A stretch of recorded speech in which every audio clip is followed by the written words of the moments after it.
So,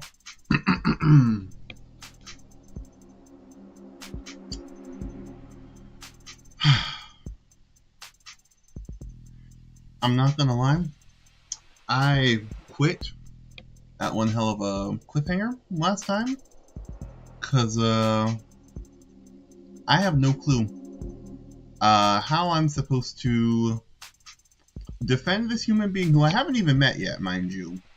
Like,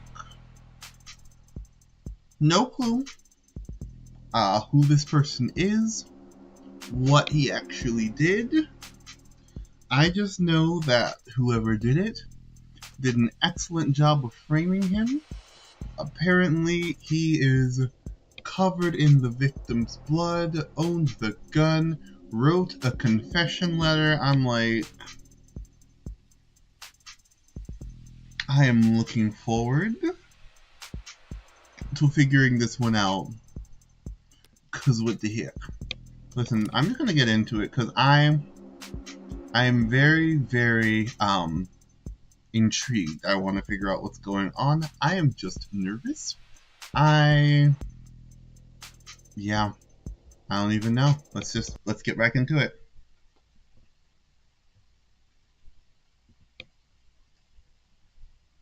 Yep, because we found a handwritten confession at his desk. See that? I'm pretty sure that was my exact face when we left off here last time. Well, that's unexpected. I'm sorry, you're now telling me that he wrote a confession? Has it been verified? Alright, let's switch to my keyboard. Not yet. Sorry, gotta remember the voices. We have to muscle past everyone in fraud and disinfo to get to the front of that line. Why bother? The note's covered in his fingerprints. There's a copy of the discovery data, but I should warn you, it doesn't exactly make for light reading. I'll have to manage somehow. I need to see this confession for myself. Sorry for everything. Can't say it enough. Didn't mean to hurt you or do what I did. Did not want any of it to happen. Can't stay in control when I get mad. When I'm not in control, I hurt people without meaning to. Wish I hadn't broken them. Didn't mean to at first, but I was hurting. Wanted you to hurt too, but didn't want to hurt you. Words aren't enough. I know that now. I'll take responsibility and do what I've been avoiding. Please forgive me. Okay.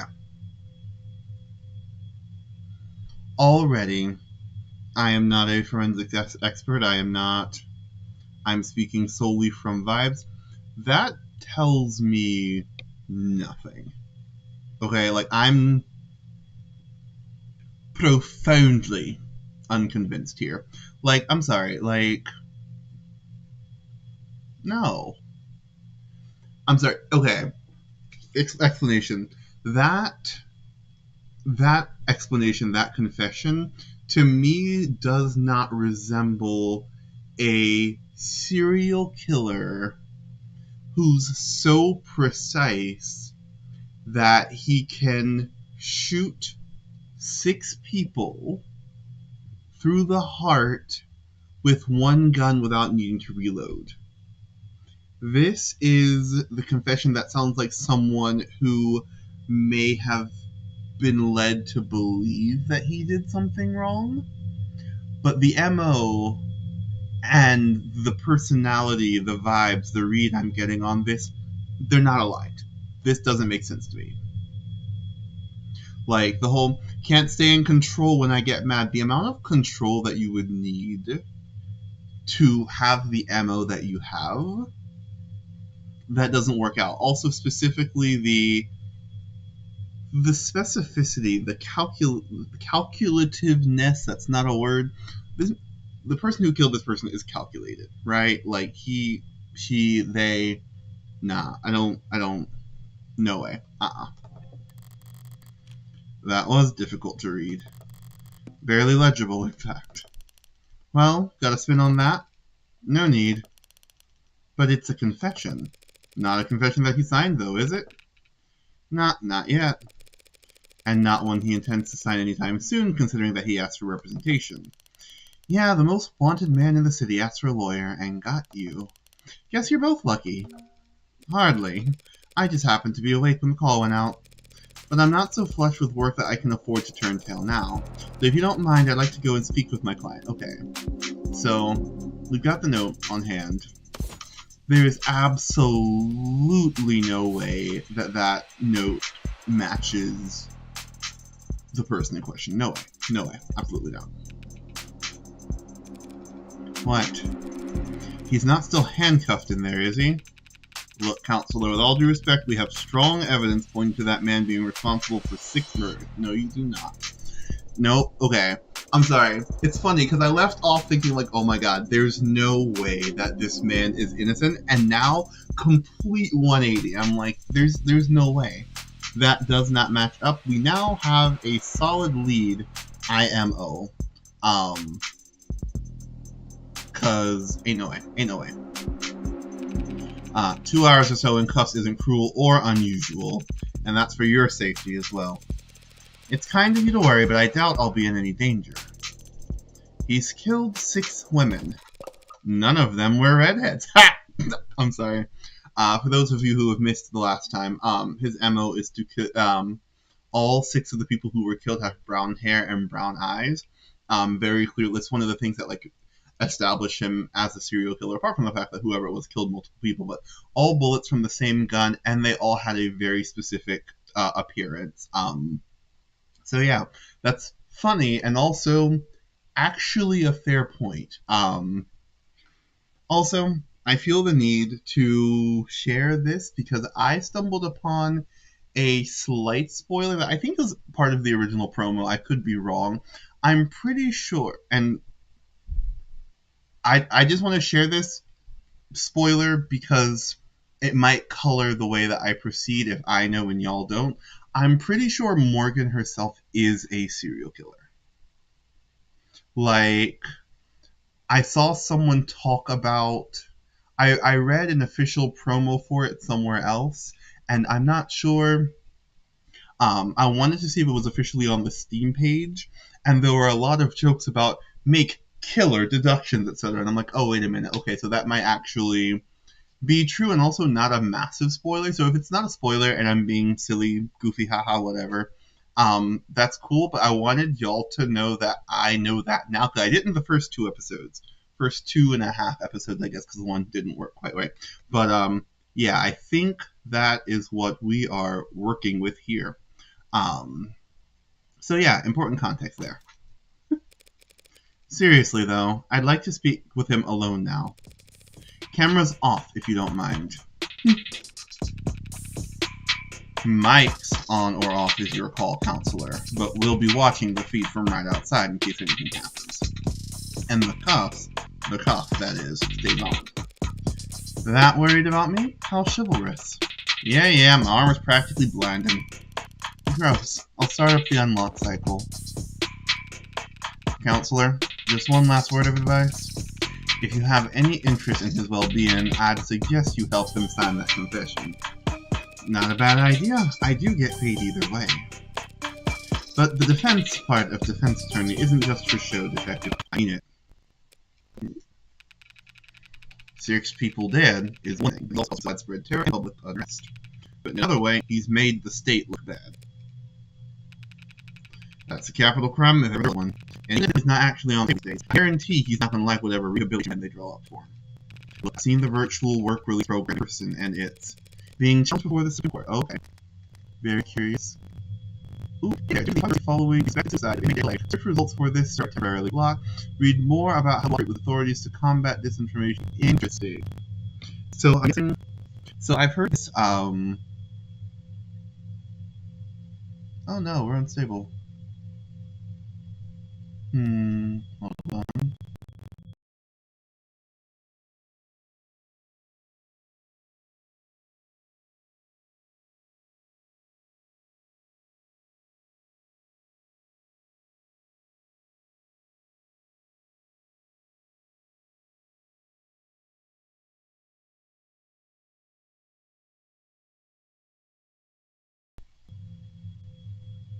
Oh no, we're dropping frames left and right.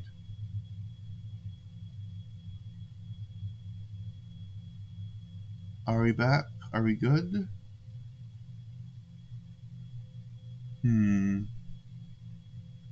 It looks like the drop frames have stopped. Let's see if we can use the low latency toggle.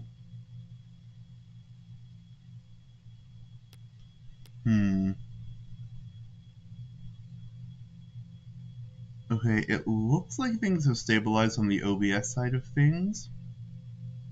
I'm going to keep moving, and I'm going to keep my fingers crossed that things will resolve themselves as we move forward. I'm honestly wondering, it might be my internet connection that is causing a bit of trouble. I am just talking, yapping, in the hopes that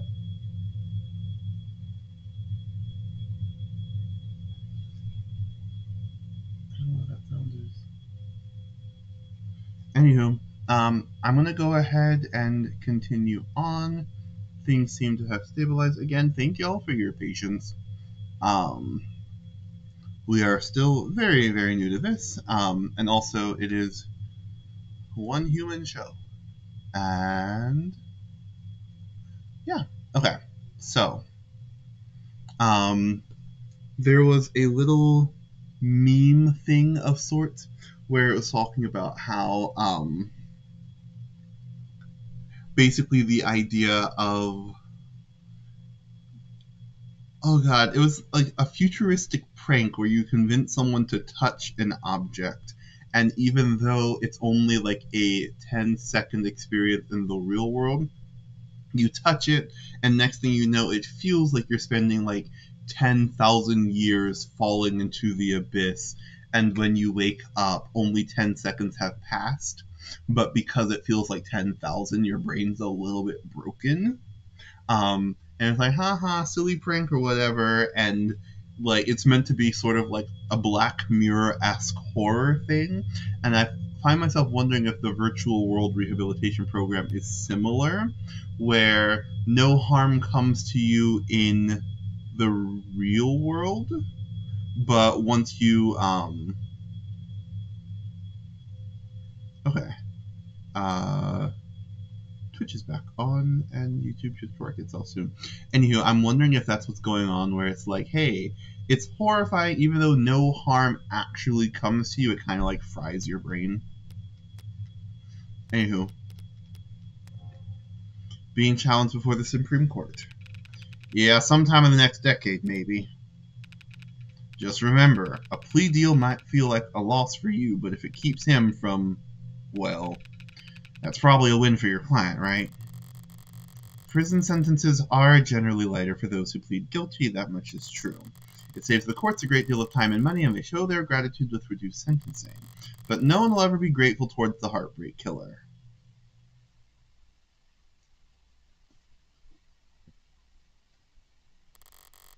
Anyone convicted for killing 6 people, they'll never rest to their mind another day in their lives. Ooh. 3:35 a.m., June 5th, 2086.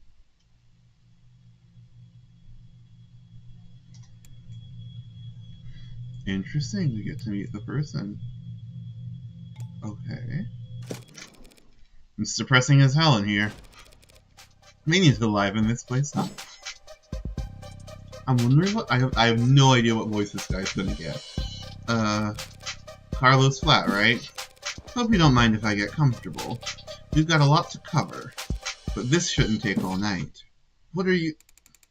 Look, I already told you people, I didn't... I'm not a cop, Carlos. Furthest thing from it. I'm a lawyer. Your lawyer, in fact. And I'm here to help you. Yeah, well, they said that too. All of them did. Back there, in here, kept repeating it the whole ride over. They said that they were going to help me, that they knew this was all a mistake. Then they said that I killed, acting like they were on my side, and they thought that I could have... Ooh, that color shift was violent. That I... It's not their job to help you, Carlos. But it is mine, and I'm here now. He's still in shock. I need more information, but if I approach this the wrong way, he'll just clam up even more. I'm sure you're exhausted. It's probably difficult to think, let alone speak. But I'd like you to try and answer a few questions. The police already questioned you, I'm sure, but they were treating you as a suspect, not as a client. Okay. So what do you want to know?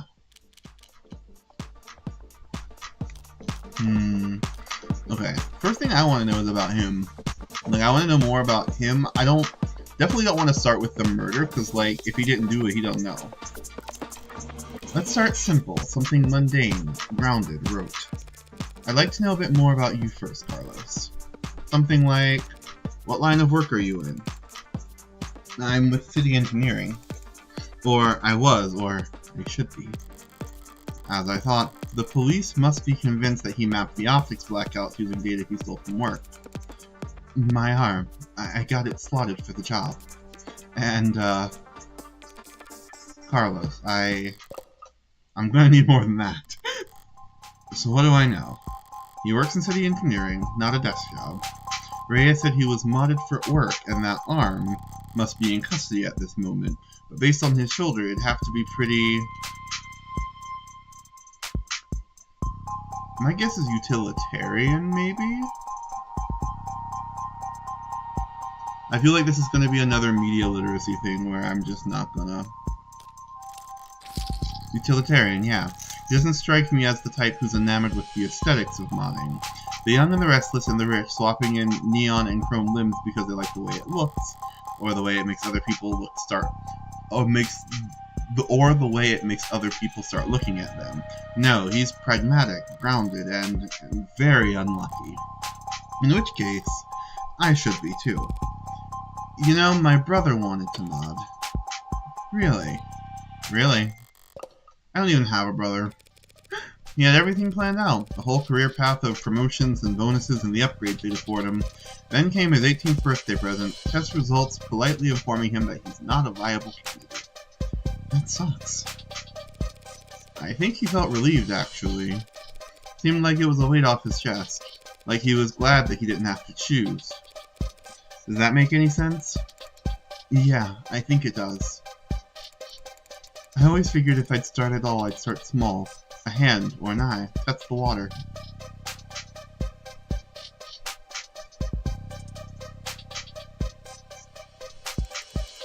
Never thought about lobbing my old arm off, but the recruiter was enthusiastic. He said because of the NCDA, there was financial aid and resources. I don't know what the NCDA is. Do we have that? I don't think so.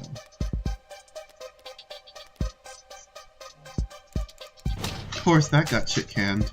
So now me and every other modder is royally screwed. Couldn't even let me keep the tax credit. Oh, here we go. The New Citizens with Disabilities Act was amended, not repealed, but I doubt he'd appreciate the distinction at the moment.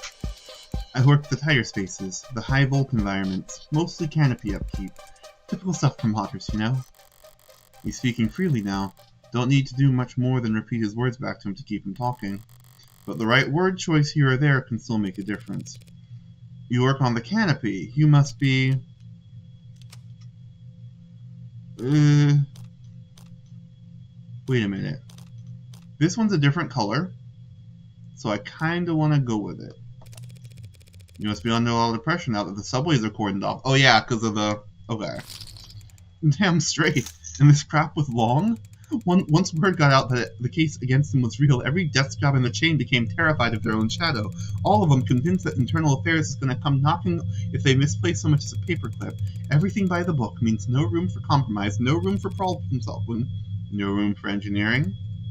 Yeah. And no patience for screw-ups. He's trying very hard not to look at his shoulder. Why aren't you wearing your prosthetic right now, Carlos? Yeah, that. Rejection issues, starting last month. A lot of sleepless nights. Rejection? Did the therapy not take? Therapy.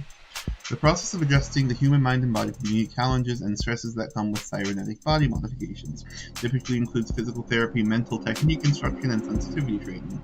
Depending on an individual's viability or lack thereof, medications and even minor viral tuning may be employed to modify the body's immune response, but improvements made in recent years in medically sterile alloys have greatly reduced the percentage of patients that require such treatment. Okay. Cool. It's not like that.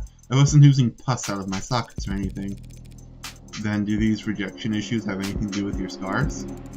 Not in the way you're thinking. I'm right-handed. So those cuts on his face are just from shaving? Never thought this would go on so long I'd have to relearn how to do everything. I mean, the problem started small, trembling, but then spasms. Just oversensitivity, they said. An easy fix. But the problem got bigger. Couldn't let it get that far. Need to be able to trust your own hand when you're on the job site. Drop a cutter at the wrong moment and people could get hurt. So I sat down, made the appointment, turned in my arm, and watched my case get placed at the back of the damn line. Where did you turn it in? Some mass turnaround shop with a waiting list like you wouldn't. It doesn't sound like you're a happy customer. Hell no!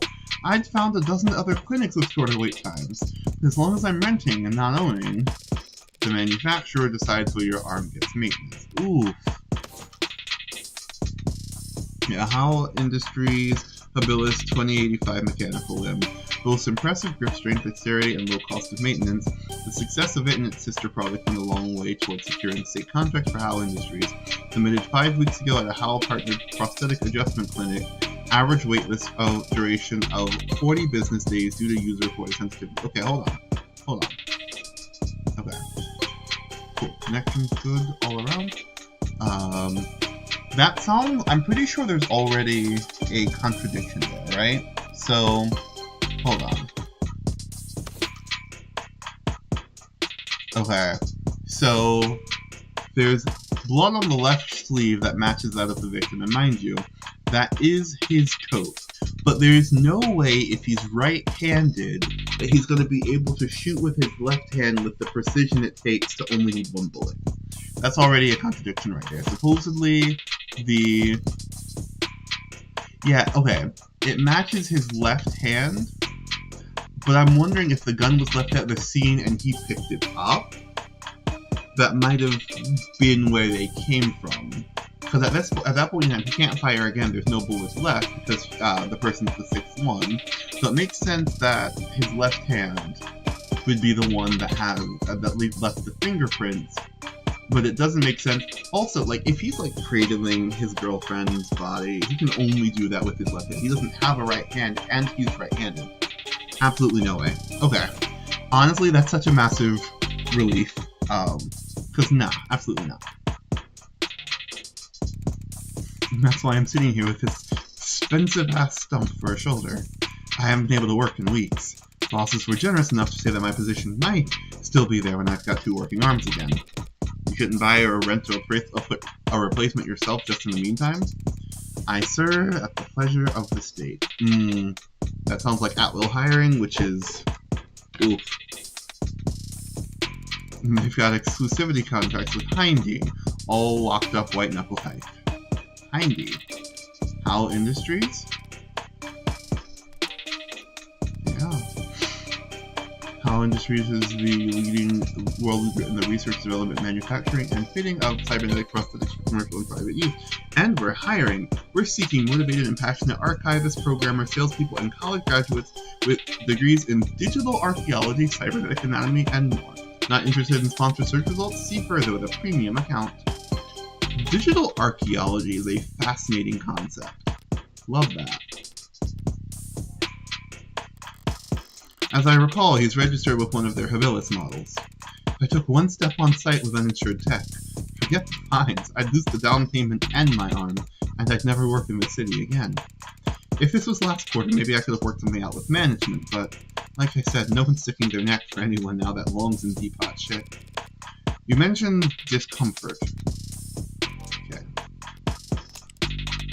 July 8th, 189 centimeters. Ah, he's almost as tall as me. I think I'm 191 centimeters tall.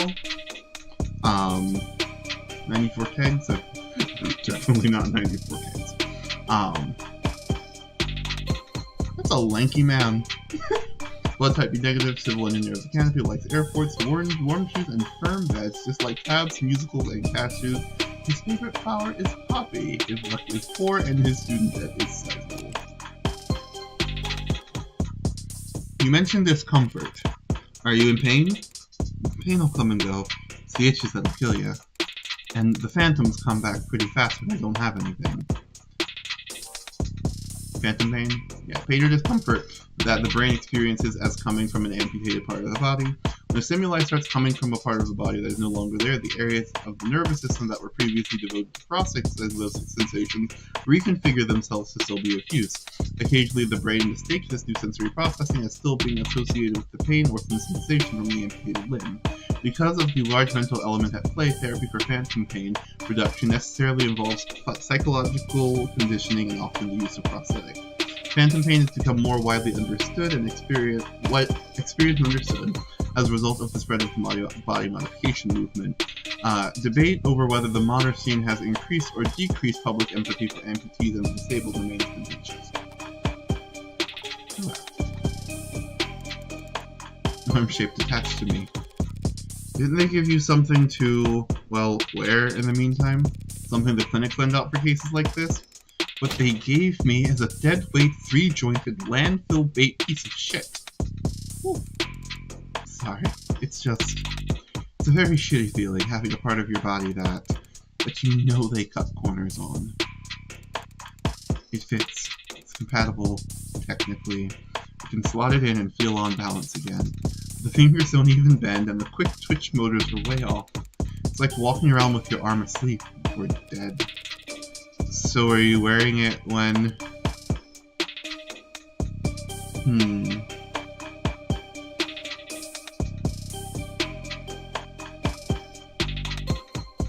I'm gonna be perfectly honest. I know that this is one of those choices matter things. The thing is, honestly, okay, something that I always have a struggle with these is that I can click either of these and it could not have the intent I want. So like, for instance, I'm mentioning she died because I want to make it clear that I don't believe that he murdered her. So it's like a sympathetic tone where it's like, where she died. Not you murdered her, but like, geez, finding your loved one dead is incredibly difficult, right? And you were arrested might prompt a more aggressive response, but my concern is that I'm going to be, she died, it's going to be like, when you found that she kicked the bucket, and it's like, wow, that's not what I said. I'm going to go ahead and go, she died. When she died, that's about as subtle as a sledgehammer. I can be a little less blatant than that. Were you wearing it when, oh, okay. So apparently that was the wrong answer. I never know. Anywho. Literally? Okay, anywho. No, I wasn't. But I'm pretty sure I saw the police bagging it as evidence, so... A HAL Industries Bronze Ear 2081 prosthetic limb. An affordable model, customers frequently cite issues with finger articulation and quick twitch movement. Records show Carlos Flat was provided with this model while his habilis is being repaired, but he claims to rarely wear it, currently in police custody. So I'm relieved to know that if I choose the wrong answer, my character will be like, no, we're not gonna say that, and then we'll say the other thing. So it's like, the penalty is losing credits, not, I'm not gonna, like, make him mad and he's gonna shut down. So that's good to know. I still would've made the same choice, though, like that, can't have gotten too far. So Detective Reyes was being quite literal about how he was found. He had the victim's blood on his left arm only, because at the time in question he didn't even have a right. No inconsistencies in the story so far, and he's opened up about as well as can be expected. But this has all just been a warm-up for the both of us. Oh, shit. Now comes the delicate part. Carlos, you and the victim were romantically involved. Okay, so now we're getting into her. How long did you two know each other? Right. I've known her since college. We shared a few classes, some mutual friends. Always got along. Eventually we just got together at some point. Guess I never actually asked her out the real formal way. Sounds pretty cowardly saying that out loud. Diane, she was in genetics. Focused her studies on agriculture. It always takes them a few tries to get used to using past tense. Just finished her postgrad work this year. Got hired right out the gate. Practically a headhunter, did you believe that? Practically headhunter. Of course she was. Any company would be lucky to have her, unlike... Ooh, okay, I've already sensed some tension, like, class, education level, etc. It's a real-ass job. Paid real-ass money, too. So her career was starting to pan out. Right as yours had fallen into the mother of all slumps. Where was she hired? Pedigree? No, Pedigree Laboratories. I say that like the name matters. The whole setup's under Harco's umbrella. It doesn't narrow it down. The Harvest Corporation grows a third of the soybeans and corn in the entire country. One client that size, the lab wouldn't need any others. Now, no corporation earns the mega prefix without a little throat-cutting, but Harco is about as tame as big business can get. Predictable like the seasons. No one's gonna buy that they had some lab tech murdered because of corporate greed. Had she adjusted well to her new job? Yeah, they loved having her there. She never mentioned arguments or disputes, corporate politics getting rough. I don't think so. Not like I've been a good listener lately. But I never got the impression that she... No one I know could do this to her, and there's nothing she could have done that would deserve what happened to her. It's a long shot, hoping for a disgruntled character from her past to shift blame onto. But with no other suspects, I can't just reshuffle the detective's suspicions. I'll have to disprove their argument entirely. Thank you, Carlos. That was very helpful. It was? Now I'd like you to try and tell me whatever you can about what happened tonight. Oh. Start at the beginning and take your time. The details are important. Alright, Miss, Morgan. I'll try Morgan. When you're ready. We were arguing.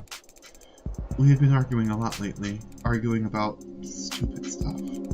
Haven't been working, haven't been making money, haven't been pulling my weight. I was mad at myself. But more than that, I was jealous of her. Jealous over nothing. Jealous over goddamn money. The reports say you were arguing around 8 p.m.? 8? Yeah, it must have been when we started. We got into it, and I said a lot of things I shouldn't have. And I said one thing that I really, really shouldn't have. I crossed the line and we both knew it, so I left. Alright, hold on, checking. Connection still good. Okay. Sorry, gotta check every now and then to make sure that we are still active. Just saw 3333 on Twitch. Love angle numbers. You left? Yeah, walked out the front door. Thought some fresh air might help cool me off. Help me figure out what to say to make it up to her. Of course, the air wasn't fresh, just humid, thick like mud. And while I was pissing away the time, Diane was... Did you bring your phone with you, or any other electronics? No. I kind of stormed off. Didn't even take my key fobs. Didn't even lock the door behind me. With optics down, traffic and street-level cameras won't help him. That leaves... Did you go through a checkpoint, or talk to anyone with modded eyes? Did you buy anything, cash or credit? No, not even a vending machine. Not even a damn vending machine, huh? I may have met my match. How could anyone be this unlucky? That's quite unfortunate. I just wanted quiet at the time. Wanted to wallow in it, really. Sorry if I don't have all the details quite right. My head is... But if my exact route would help. The cam's probably... What? What is it? Optics was... What? Can that even happen? And there's no... other proof that you were out at the time Diane was killed. Meaning you've got no alibi. This can't. Listen, I didn't do this. I couldn't. Carlos, I'm the one person you don't have to try and convince. After all, I'm your lawyer. So let's just get it all out there and see what we've got to work with. Right. Now you said you left to clear your head. So what made you come back? I came back because I heard a noise. A loud noise. Didn't know what it was, but it was loud and it scared me. And it came from the direction of our apartment. I was walking back at first, but at some point I must have started running because when I got back I was so out of breath, and when I saw that the front door was open, something dropped in my chest and my lungs wouldn't. You live on the first floor, right? Yeah, first floor apartment, street-facing entrance. We were proud of that when we first moved in, like it was some kind of big deal. From the hallway I saw her, but I didn't realize. I never thought that she was. The lights were off, the whole room was a mess. I thought we'd been robbed or she had fallen, or there was broken glass, furniture knocked over. And she was... I called her name and she didn't move. I checked her pulse and she was still warm. Her blood was warm. And I saw... the gun. Oh, the gun. It looked so heavy, but I thought it had to be fake because I didn't want it to be real. Is that why you picked it up? What? Pick it up? I didn't touch that thing. Oh, fuck. Okay. So his handprints are on it, but he didn't touch it. That's just fantastic. I didn't shoot her, damn it! Doing what I do, you hear a lot of lies. White lies, blatant lies, hasty lies. Bad lies, especially. For me, it's always been easy to spot a lie, but it can be hard to know what to do about it. I have all the proof I need in my files, but he's nervous and defensive, and none of this works if he doesn't trust me. Okay. Oh, sorry, I didn't read the last bit. If your clients notice that you don't know what you're talking about, they'll stop giving you any credit. Ooh. You did touch the gun, Carlos. That's just a fact because of your prints. It's a fact that your fingerprints are on that gun. What? But I didn't do this. I wasn't thinking.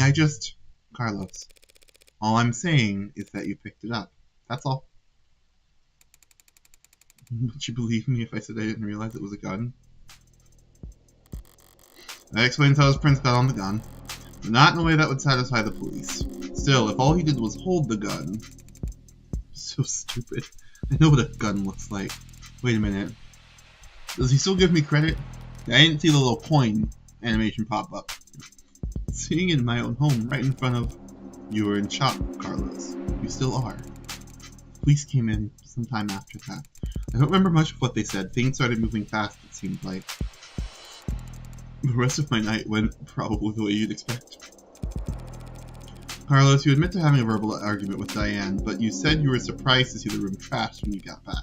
To clarify, you're saying that you two never had a physical fight. What? Physical? We never fought. We never fought like that. Did the police say that we did? They assumed as much. Which means they also assumed the room was disheveled well before the shooting had occurred. Considering what Carlos has told me, what else did they assume? What is it? I'd like you to take a look at something for me. The crime scene. Oh. It's an AR model built from data taking as the police entered, so... Right. It's just data, Carlos. No grisly details. Okay. Let me see it. Take your time. Ooh. I don't know what this animation is. Okay, just looking at the table, I think. Okay. Alright, I think I've got it. That's how the police found things. Now close your eyes and think back to how the room looked when you left. Try and focus on what's out of place. Alright. I'll take notes. You just say whatever comes to mind. don't remember exactly where everything was. But, well, the mirror was upright, of course. And that clock was still on the wall. The chair got knocked over at some point, and the bed got tossed, the cushions torn, and the urn fell. Other than that...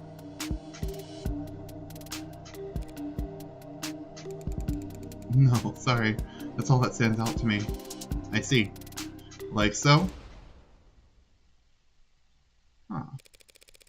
What's wrong? Something out of place? Carlos, you need to trust your instincts. If anything seems off, don't be afraid to speak up. It's just, I guess I just assumed your notes would be making edits to the AR? Wow. I suppose that works too.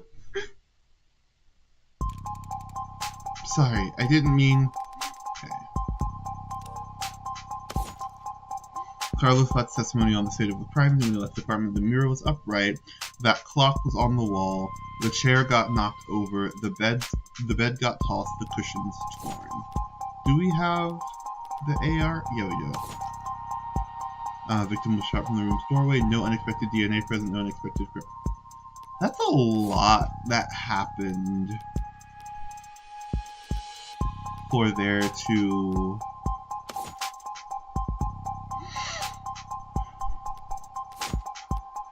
Because it sounds like the person just walked in and shot, which is confusing to me given how much destruction there was. Sorry, I didn't mean... I think your drawing was pretty good, considering. I'd like to change the subject now, Carlos. Translation, I'm embarrassed. Right. Let's talk about the letter that was found on your desk. Letter? What do you mean? I mean this letter here. Do you recognize it? Because the police are calling it a confession. A confession? But this is just a note to self. Pardon? Look, when we fight, I lose my temper, say things I don't mean to. Okay, so if it was just a verbal altercation, I'm wondering if any of this makes a little bit more sense. Yeah, sorry for everything, can't say it enough, didn't mean to hurt you or do what I did. Verbally, that makes sense. Did not want any of it to happen, can't stay in control when I get mad. When I'm not in control, I hurt people without meaning to. Again, verbal, that makes sense. Wish I hadn't broken them. I'm wondering what he broke. Because that's the bit that doesn't immediately make sense to me. Didn't mean to at first. Like, the only thing I can think is breaking a promise, which there's no context there that would clarify that. But I was hurting, wanted to hurt you too, but didn't want to hurt you. Words aren't enough, I know that now. I'll take responsibility and do what I've been avoiding. Please forgive me. The second half doesn't make sense. The first half, second half doesn't make sense to me. So this morning, I tried writing things down so I'd have a script I'd stick to, so I could apologize to her instead of just fighting with her. Carlos, you say in the note that you hurt them? That's... I broke her fidget tubbies. Her what? Her what? Her fidget tubbies. Oh. Oh man. They're these collectible ceramic character things. Okay, so that would explain was it the ceramic debris? Yeah. Ceramic debris of indeterminate origin found at the crime scene, found on the far west side by the western window. Technicians note flag as a relevant object class.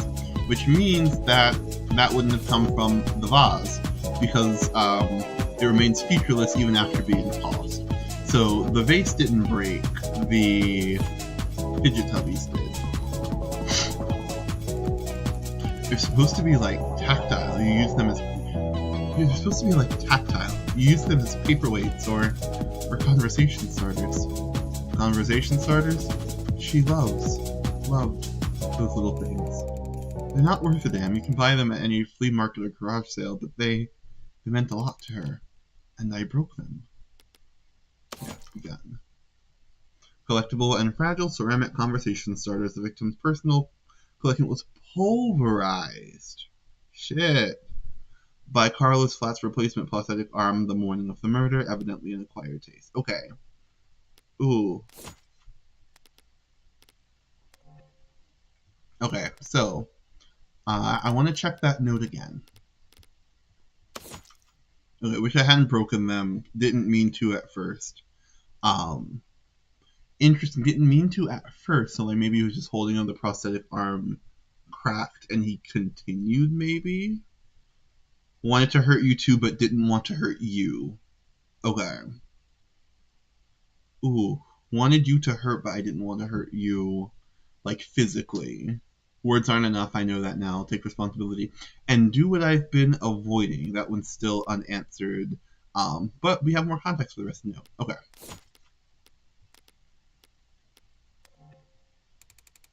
I mean, I was pissy at the time, but with that goddamn piece of shit rental arm, I hardly know where I'm swinging half the time.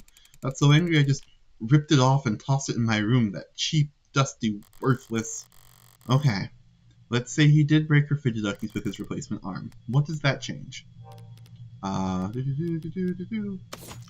Yeah. Record shows Carlos Flat was provided this model while his habit was being repaired. Carlos discarded it in frustration after smashing the victim's collectibles and hasn't worn it since, currently in police custody. It changes the debris. We now know what the debris is. Nothing at the moment. There's not enough detail in the note for me to prove what his intent was when he sat down to write it.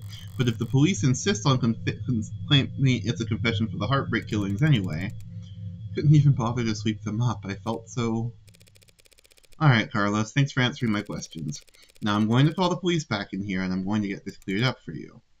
What? That's it? That's it? Oh, okay. I feel I'm with Carlos. I'm like, what do you mean that's it? What do you mean? Also, why didn't I get my credit for that correct answer earlier? I think that's rude and disrespectful. Although before I do that, I do have to ask, what do you know about the Heartbreak Killer? Heartbreak? You mean that psycho that was trending all month? I mean, as much as anyone, I guess. I haven't been getting out much, but I'm sure everyone's on edge, guy like that out there. He shoots people through the heart, right? The police have kept the victim's appearances far away from any upstanding news sources. Unless he was already following the murder, Carlos wouldn't notice any resemblance to his girlfriend. I mean, she was shot in the chest. That doesn't mean anything, does it? If he's this slow on the uptake, it's going to be a real shock when those officers walk in here and accuse him of being a serial killer. And I'll just have to squash that theory as quickly and definitively as possible. 4:04 a.m., June 5th. Hey! I just realized, June 5th. It's like 4 days ago. It's always fun to me when I'm playing a game at around the same time that it happened in the game, even if it was, what is that, 61 years in the future? I didn't realize you could smoke in here. Technically, I can smoke wherever I want. For a fee. 2,999 credits, bitch. I only have 20. But no, it reminds me. Recently, there was a thing where there was a quote. It's from leftist gamer memes, where it's talking about a crime that is punishable by fine. Fine is only illegal for the poor, or for those who can't afford it. And it was slapped on top of a Final Fantasy Tactics scene, and it spread around, and a lot of people apparently thought that it was real, which I kind of knew that it wasn't because I first saw it on the meme page, the leftist gamer meme page. But apparently the Japanese creator discovered it like a couple of days ago, and he's like, I can't blame people for thinking that I wrote it, because it's definitely the sort of thing I would have written. And apparently the original text was very similar, like a similar, like, justice-oriented thing. So I just love the fact that he's like, yeah, no, that sounds like something I could have written. Like, good on them. And I'm like, that's iconic. I love that. Love that for them. Nervous? Don't be. I'm the one who's on the clock. Right. I'm sure this isn't your first time doing this. No, of course not. It will be my first homicide defense, though. Oh, shit. Oh. Why does everyone always think the first time's so goddamn important? Hey, cheer up! Hey, cheer up! I've got relevant experience in other areas. Oh, and what areas are those? You ever gamble, Carlos? No, ma'am. I never go anywhere near loot boxes. Won't touch the stuff. I meant more like playing cards. Oh, well, then, no to that too. I've actually got pretty terrible luck. Could have fooled me. Well, what I do is a lot like poker, Carlos. Poker's nice because even if you're dealt nothing but crap all night long, you can still win, which makes things pretty fun. Okay, so, do you have a good poker face? I like to think so.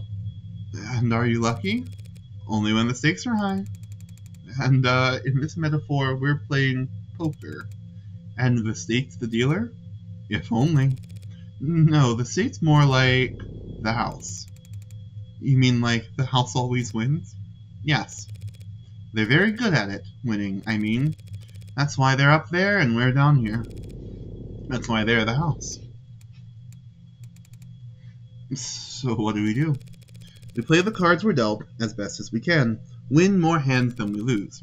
Keep it up, and eventually someone will come over and tap the dealer on the shoulder and whisper something in their ear, and then we'll be politely asked to leave.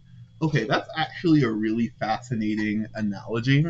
I think I've mentioned earlier, I'm going to prepare a drink while I talk about this. Non-alcoholic. It's bubbly that I'm adding an electrolyte mix to, but I realize I'm going to prepare a drink because, big fan of Phoenix Wright, right? Like, that's where I kind of, like, started.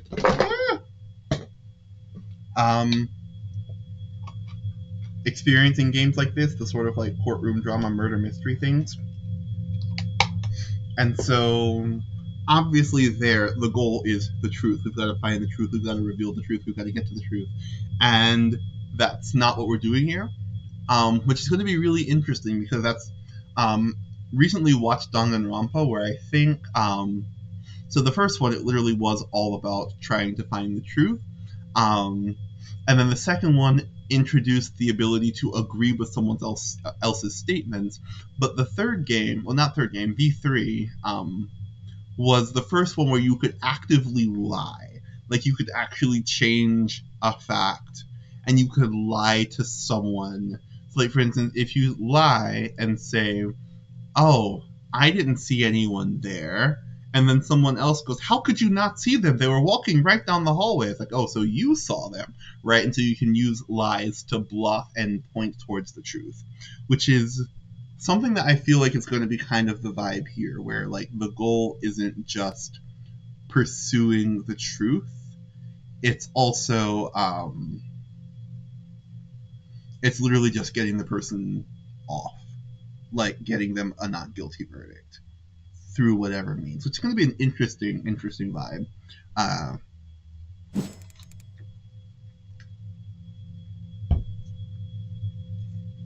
That doesn't sound very triumphant.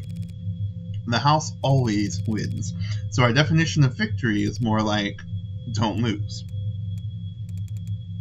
Thanks, Morgan. Honestly, it's a really interesting analogy just in terms of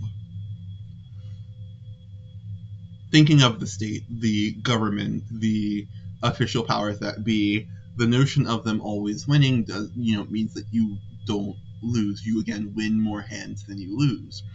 And it just kind of has me thinking about how for some people that really does mean, like, sticking it to the man, or, like, trying to figure out as many ways to circumnavigate that which the state has placed in position.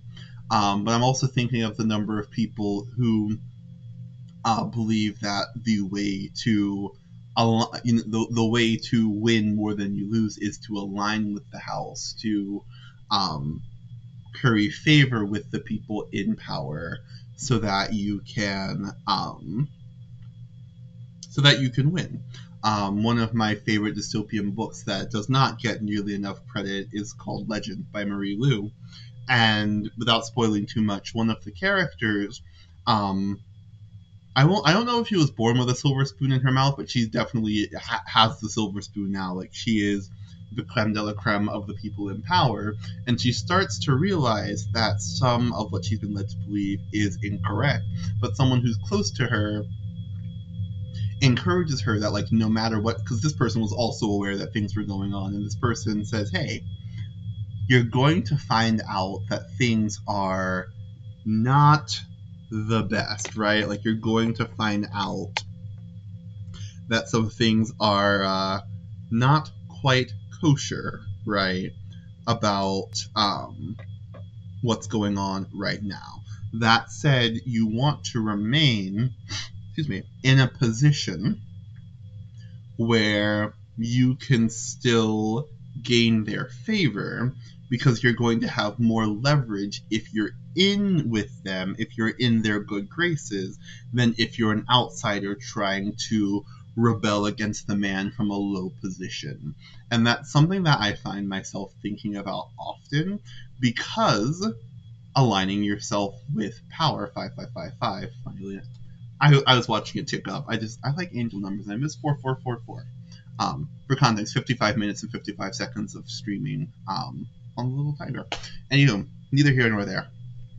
I often think about the ramifications of aligning oneself with power when it comes to the pursuit of justice, because I think we're all fairly aware that a lot of people who align themselves with positions of power, right? Like, they align themselves with the rich, the powerful, the famous, these people who are in these high offices, they do have more power, right? They have more leverage, they have more capacity to affect change.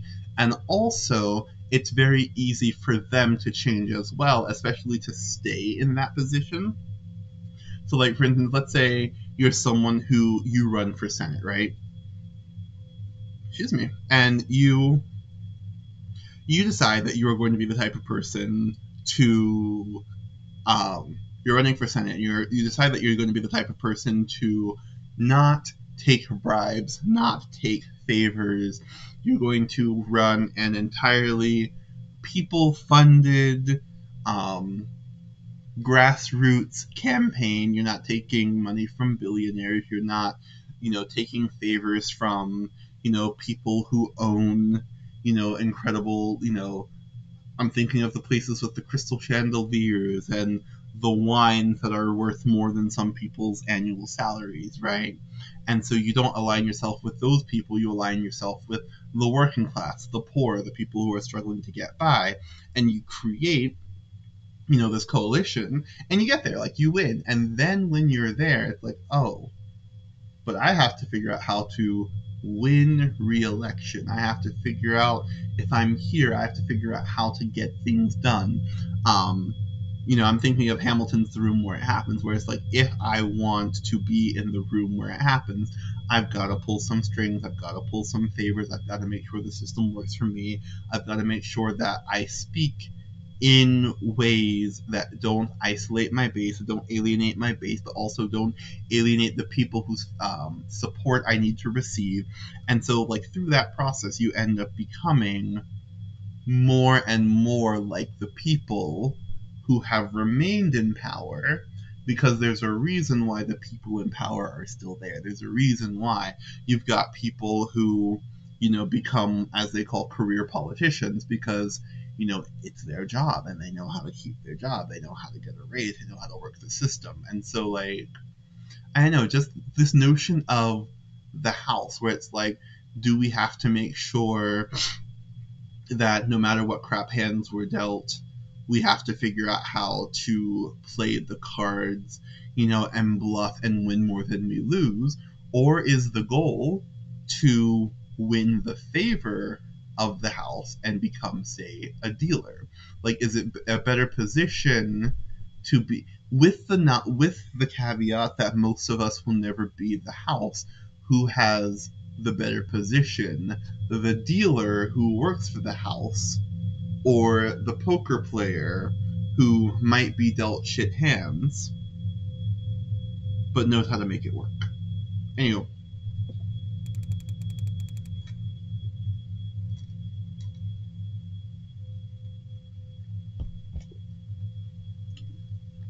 but I guess I was more asking, like, what should I say? Just leave all the talking to me. So that's the strategy. What's up? You know there's a saying about gamblers with strategies. Yo, ready to confess yet? Ah, shit. Oh, watching these two interact is gonna be wild. Also, I love the fact that, at least based on names, it seems like Reyes and Carlos are both coded as Latino, which, again, speaks to the demographic changes here in the US, which I just think is a really neat nod. Anything that's set in the future, it's always interesting to see how they portray that, and I also like I like imagining that it makes white supremacists mad. To imagine a future that's so much browner and blacker and melanated than they would hope. It brings me a little bit of joy to think of them squirming just a little bit. Anyway, because I already woke up the DA. Already? She must be new. The district attorneys have final say on whether or not a case is brought to trial.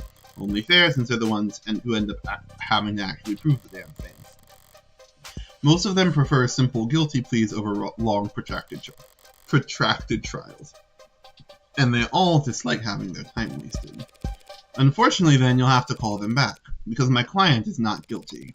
And frankly, I'm not even sure you have enough to hold him here. Right! Shut up, my guy, shut up. What's she said? You've got a weird sense of humor, counselor. Different generations, I guess. Before my time, kind of thing. I'm very serious when it comes to defending a man's innocence, detective. Counselor, we have your client's written confession. His written confession. Let's start there. Okay, we'll be happy to. The thrust of every argument starts with the fact, what's already known and agreed upon. Public knowledge for every player at the table. It's pretty simple, counselor. Real paint-by-number stuff. See, we found a note at his apartment, with his fingerprints on it, apologizing for how he hurt them all so bad. Now how are you planning on spinning that? Those are the facts. But I've been building my hand all night, because the them is the little, stimmy toys. Now I've got the weapons to answer anything they try and throw at me. Well, my client did write that note, and it was an apology, but not for murder. He was apologizing for... Analyze the facts as they're laid out, then thumb through the responses in your hand. Oh, the poker thing. Okay. This is fun. I like this. Drag and drop the card that best answers the argument into the slot on the right. You can mouse over your opponent's portrait for a reminder of what key point you're answering. Okay. He wrote a confession. Interesting. Okay. Yeah. So he was simply apologizing for this. The hell is that? I found myself asking that exact same question. What are we looking at here? Something from the crime scene? This diagram of the room is created from data you captured, right? Pure, non-GMO augmented reality crime scene data, yep. What's non-GMO? Not much these days. Okay, I'm sorry. That's funny. Important note, I am very pro GMO ultimate. Okay, so that's little bit of caveat, like most GMOs, their whole thing is like making sure that, you know, plants are pest resistant, disease resistant. Sometimes they'll fortify certain crops with more vitamins to address nutrient deficiencies and whatnot. Now, when it comes to organizations like Monsanto, much more controversial. But like, we've been genetically modifying crops for years. It's the reason why corn, we get big ears of cone and not the little leaf that it used to be. It's the reason why trying to think of some other examples. I know that we use genes from, I think, apples to make bananas ripen faster. Also, speaking of bananas, they traditionally had massive seeds in them, and so we genetically modified them to make the seeds much tinier. So, like, the label of GMO, I feel like, is kind of slapped on a lot of things to, we talk about GMOs in ways that make them seem like scary and alien and all of these things, when in reality, like, in recent years, it's definitely taken on some problematic aspects. I don't think that, like, genetically modified things are inherently problematic. And that's, again, neither here nor there, not what they're actually talking about here. But I realize when I make a statement like, I love GMOs, it's like, given the current climate, I wanted to clarify what I meant by that. Notice anything out of place? Yeah, the whole room's full of busted shit. It's the scene of a murder. Full of busted shit for sure. But I was more referring to the unidentified ceramic debris found on the western side of the room. The hell is that? Ceramic debris, huh? Must be from the vase that got tossed. Nope. Actually, that's not possible. No. Because that vase wasn't damaged. It's not possible for debris to have come from the vase because that vase is still pristine. How is that possible? Did my game freeze? Oh, there we go. The lady at the garage sale told me it was so old and delicate. Interesting. Okay. Checking the frames. We're good. Sorry. I've got to circle through them regularly. Also, every time I don't get the little credits pop up, I'm like, oh my god, did I do something wrong? The lady at the garage sale told me it was so old and delicate. Damn it. The one time I tried to thrift shop on my own. Well, so what? What does it even matter? If the vase doesn't have a scratch on it, excuse me, then the debris must have come from somewhere else. That debris is what my client wrote that apology over. You're saying that that confession was his apology for not vacuuming? I am, because that pile of rubble is all that remains of the victim's collection of Fidget tubbies. What he said.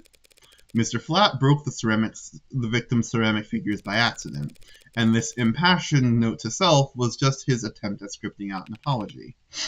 Can you prove that? We're taking this seriously? As much as I wish we weren't. We're all in agreement that my client wrote that note. And we can all plainly see that this ceramic debris at the crime scene. Now, it must come from the collectibles. Simple, right? The hell are you on about? The entire room was packed with the art studios. Those fidget tubbies must have been during some too. You're gonna claim that down to mythology, that kind of thought, like better. No, those collectibles was destroyed much earlier than that, and there's proof.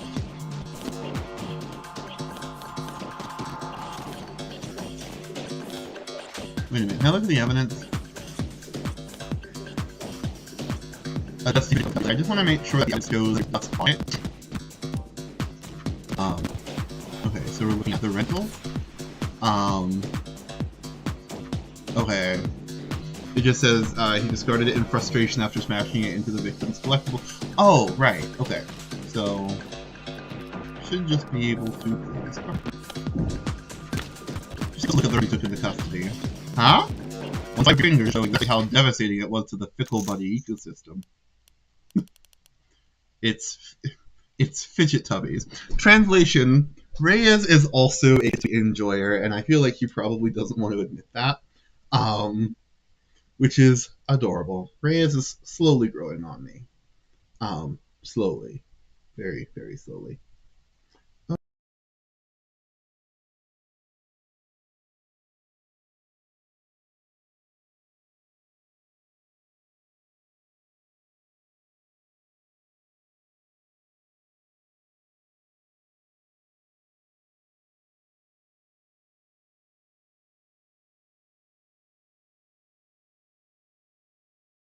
Okay, hold on. Looks like we've got some frame issues possibly. Yeah, we do. Okay. So we're gonna stop and just chat. Okay. Looks like things are steadying.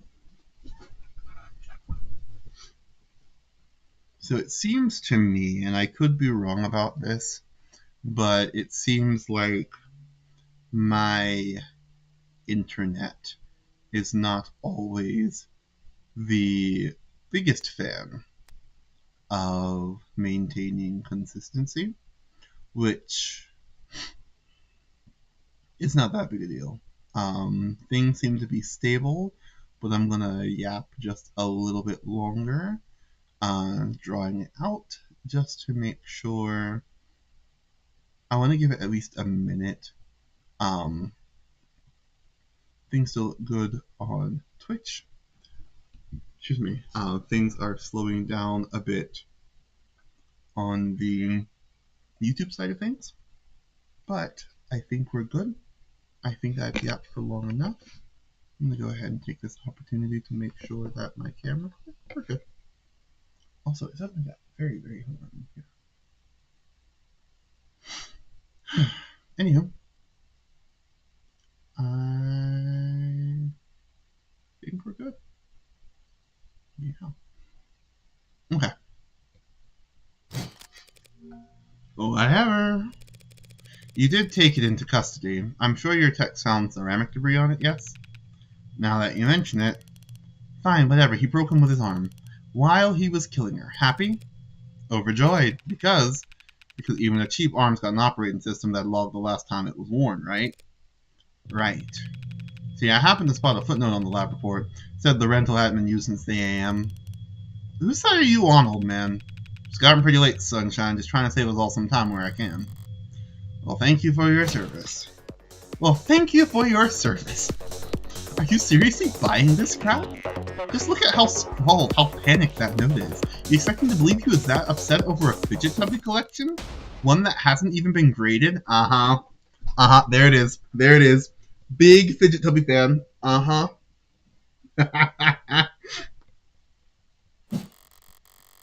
Setting aside Detective Reyes' surprising depth of knowledge when it comes to collectibles, you're correct. They held no real monetary value. It would be odd for Carlos to be so shaken over their loss. But so what? After all, that's not panic you're seeing on that page. No, the only reason that note looks the way it does is because Carlos is right-handed.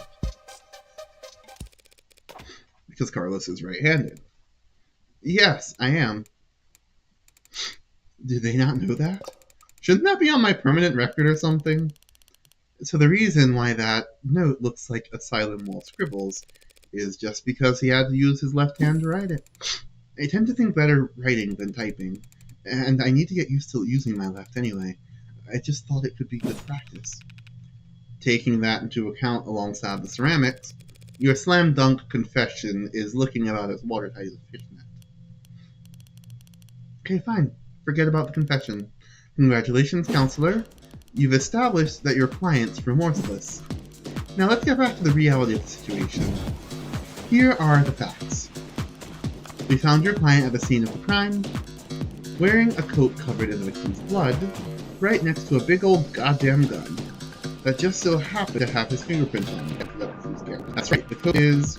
but he actually wears an extra small turning in her typical robot. So you won't always have the stronger hand. Oh no. Okay, this is getting interesting. Hold on a second. Checking. Oh no, it's unstable on both. But now it's stable. Okay.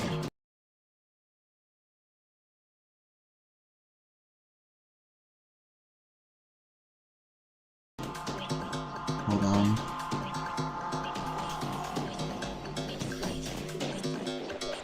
Sorry, I'm trying to wait for the stream to steady here.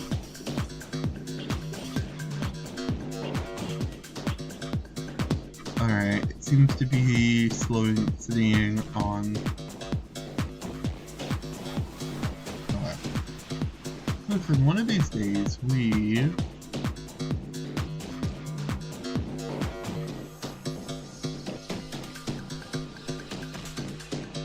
Sorry. Okay, so just for a little bit of context, because I always yap when these things are trying to resolve themselves. Oh, we dropped another frame. Another set of frames. That's not good. When these sorts of things happen, sometimes it can impact the way the video ends up saving, because I always have my videos saved. So my live streams are always available to be viewed after the fact, but I don't want to keep talking, keep going with all of this, only to find out like, oh, none of it saves, so y'all don't have context for what's going on. Okay, it looks like YouTube. Oh no, hold on. Okay, we're good. Alright, YouTube is good. I think Twitch is trying to get better.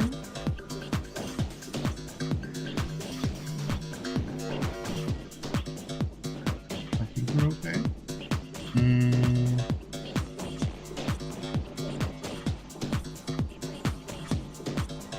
But yeah, when these sorts of things happen, I always want to take a quick pause, just to make sure that the folks who are watching, have a good experience, you know?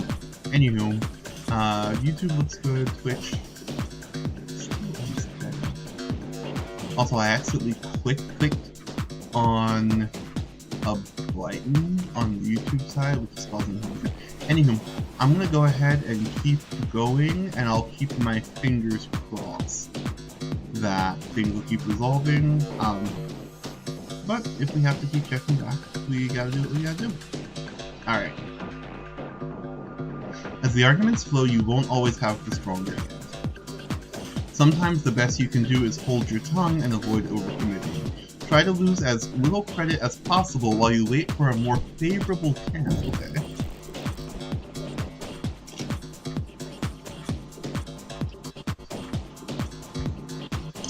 She must have something. No sense playing into it. Something you'd like to ask me, Detective? I'm just curious. What will it be next? You gonna tell me he actually wears an extra small? Wait.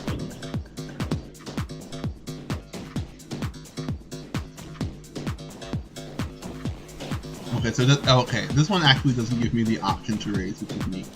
So I'll stay. He doesn't wear an extra small. Gee, Carlos, do you? No. Yeah, sure there's no evil twin you forgot to mention? There's no evil twin. No, I'm afraid not. Not even gonna go for a mysterious third party at the scene of the crime? To prove his innocence, I will need to get there eventually. Going there now without hard evidence.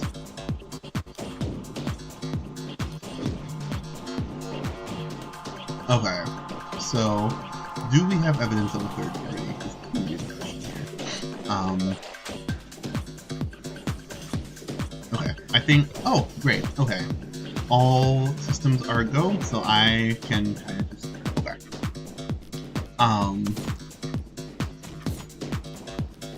Honestly, I don't think I can prove that there was a third party. Everything I have is kind of hearsay right now. I'm gonna stay.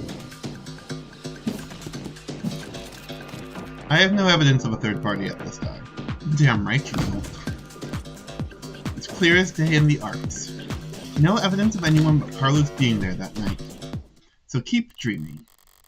It was obvious he had something there. I wasn't going to win that hand either way. But at least I didn't overstep and take any more damage than I had to. Oh, this is interesting. Okay. We're not contesting any of that, Detective. My client freely admits to holding that gun. He picked it up in confusion after coming home to find a brutal crime scene, which was not smart. Hey! But not illegal either. And that's all? He had her blood all over his clothes. Yes, he did. Right. Do you have those clothes on hand, by the way? The lab finished with them a while ago. What are you getting at? It'll be easier to just show you. Would you mind getting them for me? You know what? Sure, I could use the fresh air. Things of bullshit in here anyway. And here I thought the room smelled like... What are you doing? My coat's covered in your blood. I remember that much. So doesn't that, like, make me look really bad? Just relax, Carlos. I'm pretty sure that's impossible. You're innocent. And that means having more evidence will always help you, not hurt you. Okay. I do like that logic. I like that logic. Yeah. Oh. Okay. Really? Really? Not really. Oh. Plenty of innocent people in prison.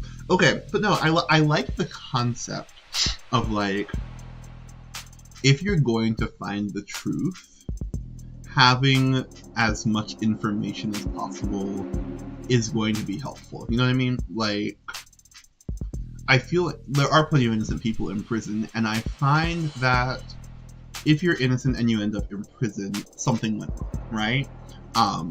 Whether it's... Now, mind you, oftentimes it can be corruption, right?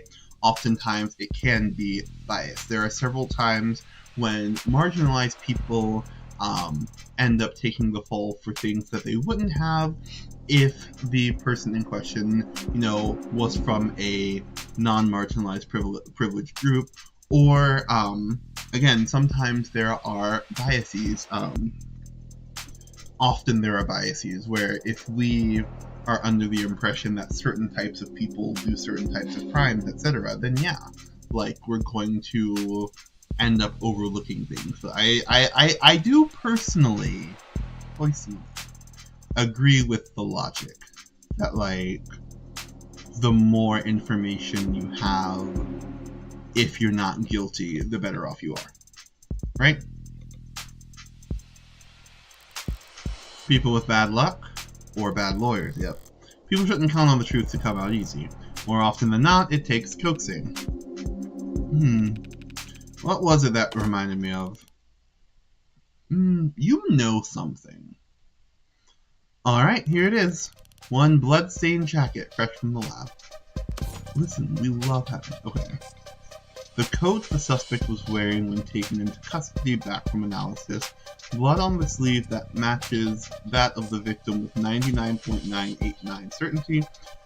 No other details of any forensic significance found. Interesting. So what's your angle? You gonna tell us this is actually just hot sauce? No. That would be silly. She actually thought it over. So what the hell's your point? Hey. Sorry, just got thrown off by the turn of good fortune. What good fortune? You should thank the detective for bringing you your jacket, Carlos. She's just proven your innocence. My client was arrested wearing this coat. He would have been wearing it at the time of the murder. It has the victim's blood on it, who we know died when she was shot in the heart by a gun that happens to be an old world pre-tagging firearm. And so this coat proves that he couldn't have been the shooter. Is there a gas leak in here? In what world does that make any sense? Sense happens to be key here. I just need to draw their attention to what they can. Smell. See. Wait a minute. Hold on. Okay.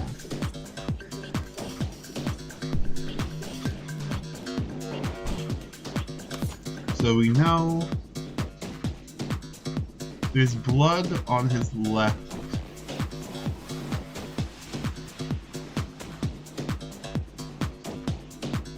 There's nothing they'd be able to smell. My question is why there isn't gunpowder.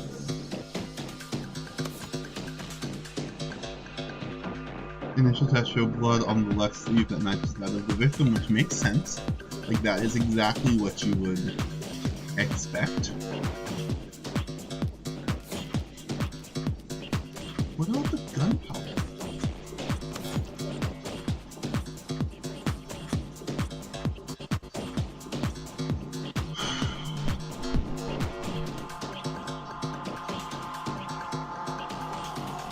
It matches his left hand. I'm confused.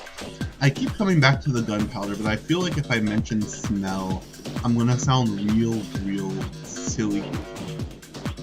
I'll talk to you for it.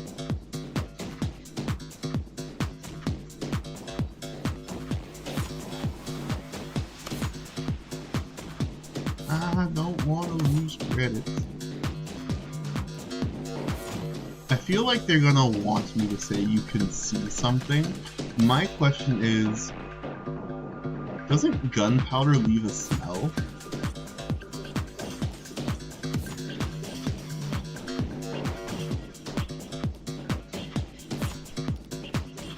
Wait, what did the arysn0w show?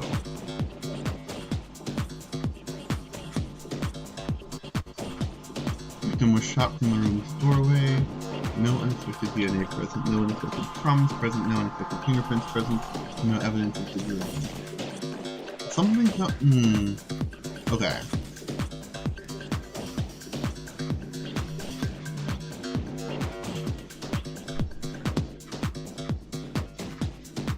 An old world pre-tagging firearm, which is going to hold on.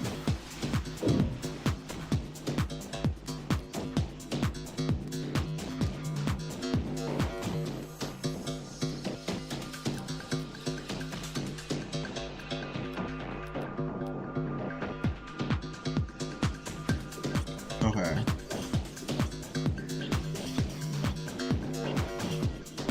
I keep coming back to the gunpowder, but I don't want to mention the gunpowder and then feel dumb.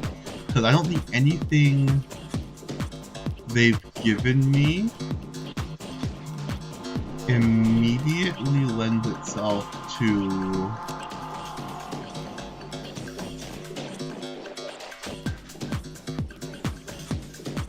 the store? Interesting. Sorry, I'm trying to find. Listen, I'm just gonna put. I've stalled long enough. I'm just going to put what they could see, and hope that they're going to be kind to me. Because I still. Okay. What you can smell on the goat, what you know, what you can feel on the goat, what you get. I'm gonna put this because here's the thing. If I put C and they're like, what do you mean C? Then I lose credit and it proves that I was right. But if I put smell, I don't want to feel dumb. Just tell me what you see. I see a coat with a lot of dead woman blood on it. Okay. Yep, that was wrong. Okay. I feel better. The truth is plainly there, but this is the kind of detail you can do here. Is it smell? Is it smell? Just do me one favor, detective. Tell me what you smell. You don't smell anything except dried blood. Exactly. The coat smells like blood, but it doesn't smell of cigarette. Cigarette? That's what I've been smelling. Gunpowder. Isn't it gunpowder? Yes, Detective London. I was smoking earlier. Could you rejoin the conversation? I've been listening. You wanted me to smell the jacket? If you would. Let's see. Huh. No gunpowder. I should have just gone with it. But I did it. Listen, y'all are my witnesses. I was literally saying gunpowder. Anywho, proud of that. Even if I lost a credit, I don't care. Because I was correct. But I didn't want them to just be like, what do you mean smell it? I'm not smelling or whatever. I was right. Shouldn't have second-guessed myself. Shouldn't have doubted myself. What? What about gunpowder? Oh, don't blame yourself for not noticing. This was before your time. You can't be more than a few years older than me, but not before your partners, it seems. See, gunpowder's weak by today's standards, but still volatile stuff. Hard to store, prone to misfiring. And when it goes bang, it leaves behind an awful lot of evidence. The hell is she talking about, London? Modern firearms like the ones we carry use electricity, magnetism, even air pressure or sound waves. They've got more accuracy, more firepower, less recoil, less noise. And they don't leave behind any residue. Gunpowder residue. You talk my ear off about how difficult it is tracking down a gun that doesn't leave digital traces, but a revolver like this one, it'd leave gunpowder on the skin of whoever fired it for days. So then his coat. If you don't trust your noses, you can check the lab reports. I think if they had found any gunpowder on my client or his clothes, they would have taken the time to highlight it. Well, whatever. That just means he washed off after shooting her, or he changed his clothes. That's not impossible, but it would be pretty pointless. Huh? His jacket and left hand were blood-soaked when your officers found him. Did he really go through all the effort to get rid of something as subtle as gunpowder residue, just to get the victim's blood all over himself afterwards? In light of these details, I'd like to formally request that you reconsider the charges Mr. Flat is facing, as soon as possible. Whoa. They're faltering now. Should topple over at any moment. The letter was mostly icing on the cake for them, but that gun is all they had to link Carlos to any of the shootings. So if it looks like he never actually fired the gun, I'll admit things were a little dicey there at times. But once I was able to grasp the situation, the smaller pieces fell into place easily enough. Not my cleanest work by far, but overall I'd say... Did she get a message? Wait, did they actually manage to find it? Something you'd like to share, Detective Reyes? You're good. Twisting the truth into knots, making the facts work for you. Thanks. But your luck just ran out, because the net scrubbers found the cam active at the exact moment of shooting, and right now, I'm staring at a photo of the killer. Wanna bet?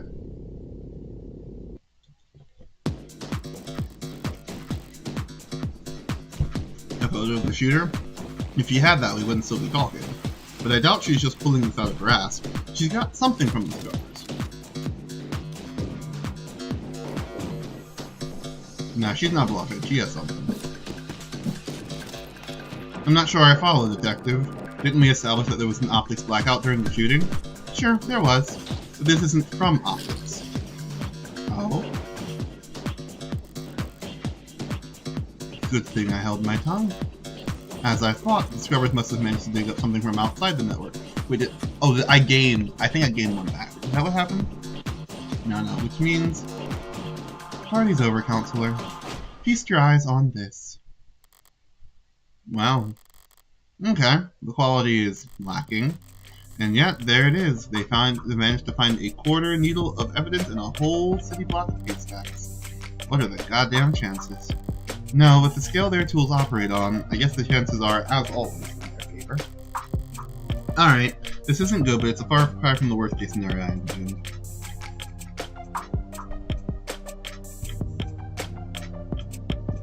Oh, that had a text. You could even say I got lucky, which means the stakes are, well, it's a little bit blurry. Don't look at me, I didn't take the damn thing. Technically, no one took it. Looks like at the time of the shooting, a neighbor was on their phone, probably venting about how crazy the couple across the way was acting. Oops. I think we're good. Here we go. Good over here. Go.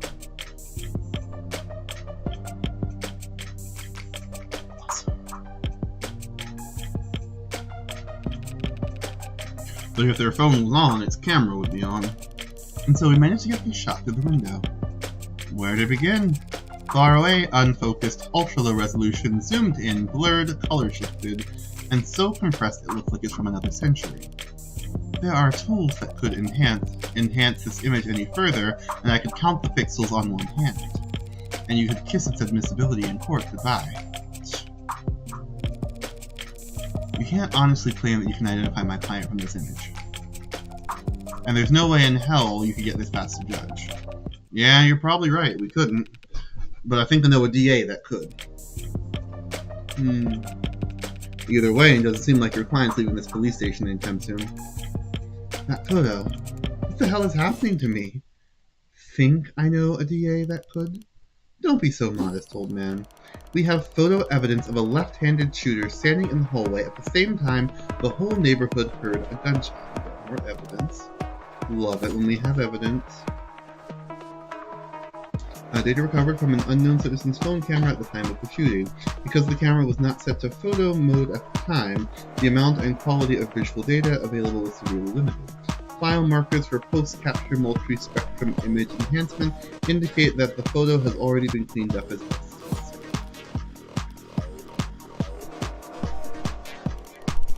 And who do we know who had their left-hand fingerprints all over that gun? See, here's the thing. I'm guessing that modded arms don't have fingerprints, so like that seems to me to be the obvious reason why there's only one pair of fingerprints. You're referring to my client. You think? We've established he wasn't wearing his modded arm at all tonight, so he must have shot with his left. Yes, and we've also established that he's weak with his left side, a left side that had no gunpowder whatsoever. Forensics will never be perfect, counselor. Sometimes you miss things. Sometimes you take a walk through the rain, and when you finally get where you were going, you somehow end up dry. That doesn't mean it didn't rain. All of which is to say, before a judge or jury, photographic evidence outweighs a failed sniff test. Carlos is innocent. I know he is, but that photo shows a left-handed shooter. Carlos is innocent. That photo is real. If both are true, then that must mean the photo doesn't show what it appears to show. So, at a loss for words? Never. I'm just confused about one thing. Where was this photo taken from exactly? Exactly? Positional data is usually only accurate to the nearest public router. If we deanon the phone's owner and ask them where... Wait a minute. They're on the first floor with a window facing the street. The window is facing the street. So, it would have been someone from across the street, maybe? Why bother with any of that? Ballistics and common sense tells us that the perp shot from the room's doorway. The front entrance of the apartment faces to the south. There's a hallway that runs back to the bedroom. You're looking straight at the shooter, so it's pretty obvious that this was taken from across the north window. Okay. A bird's eye view of the crime scene as discovered by the police, captured within our art system, shows the northern window facing the southern hallway where the shooter stood, shows the western window facing the eastern wall. Wait a minute. Northern window facing the southern hallway where the shooter stood, shows the western window facing the eastern wall. That was a mirror, wasn't it? Wasn't that a mirror? Hold on.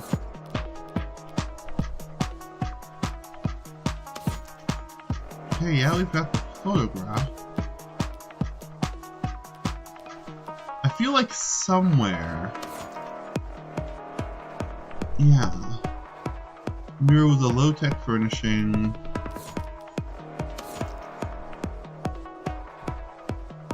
Where's this window in question? Because that's a mirror.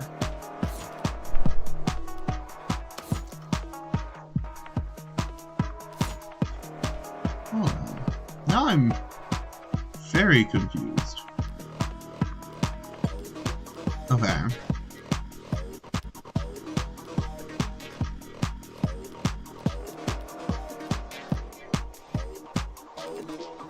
From the north? If this is from the north, then why can we clearly see the mirror?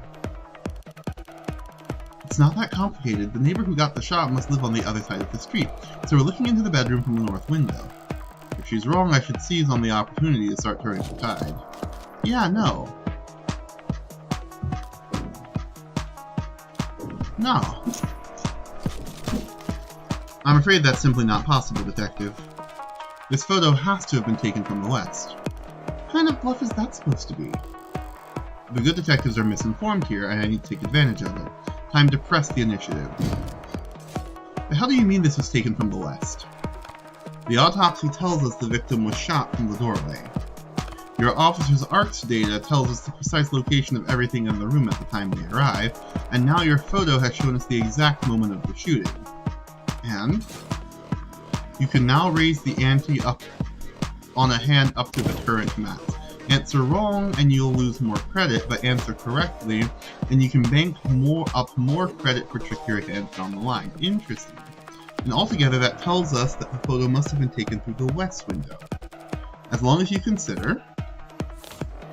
Okay, nope.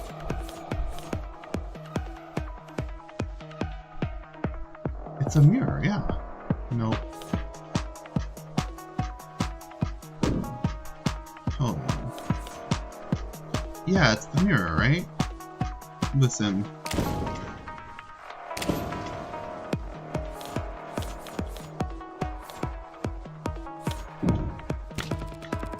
Let's take one look at the clock in that photo. The clock, not the mirror? The clock? What about it? The clock, huh? Seems like London's got an idea. If he's mistaken, I could pounce on it to keep my tempo high. Oh my goodness. Okay. That's the clock right there. Okay, so with that in mind, if we know... I wish we had the actual ARCS file. That would be great right now. But since we don't... Okay. So, victim was shot from the room's doorway. No one expected anything. Okay. And we can clearly see...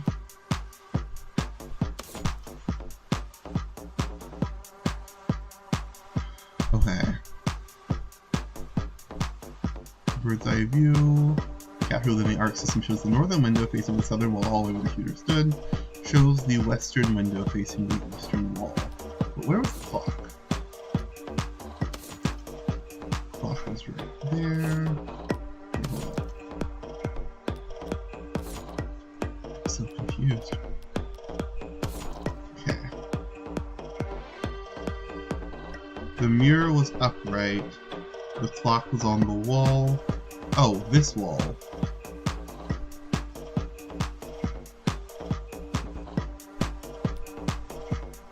What? Okay, I'm just gonna roll with it. For now. This photo was taken right before the shooting, so... Wait, don't tell me the time of death is wrong. No. No, time of death is correct. That's a good question, Detective London. How many credits do I have right now? 24. I love that for me. The answer is no. Okay.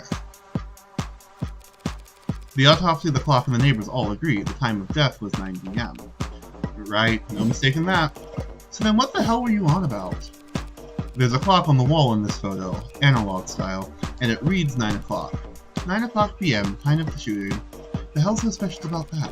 Nothing. There's nothing about the odd about the time the clock reads, but do you remember there being a clock in the room? What? Actually, I don't recall there being a clock. That makes sense. You wouldn't recall seeing the clock, because when the police secured the scene, the clock had already been knocked onto the floor. And the only clock in that room is in the northeastern corner. And my client has informed me that before the crime, it was hung up on the eastern wall. Okay. Only clock in that room is in the northeastern corner. Before the crime was hung up on the eastern wall, like so. What the hell is that supposed to be? An artistic rendition. It's, very distinct. If you had information on how the crime scene was before the shooting, why didn't you just add that to the ARCS? And show you my hand? Just because Discovery Law compels us to share info, doesn't mean we have to play fair detective. Slipped my mind. I'll do that now. The important thing is, if that clock was on the eastern wall before the shooting occurred, then this photo must be looking through the western window to see it. Don't start getting ahead of yourself. The victim was shot at 9 p.m., the same time this photo was taken of the shooter, but you want to claim that the clock's still on the eastern wall when it would have been knocked down during the fighting? No, there's no physical they didn't fight. I gotta read the... Hold on. You got your logic backwards, Detective. Your precious photo shows that the room was pristine at the time of the shooting. And there's one other piece of evidence that proves exactly how the cards fell.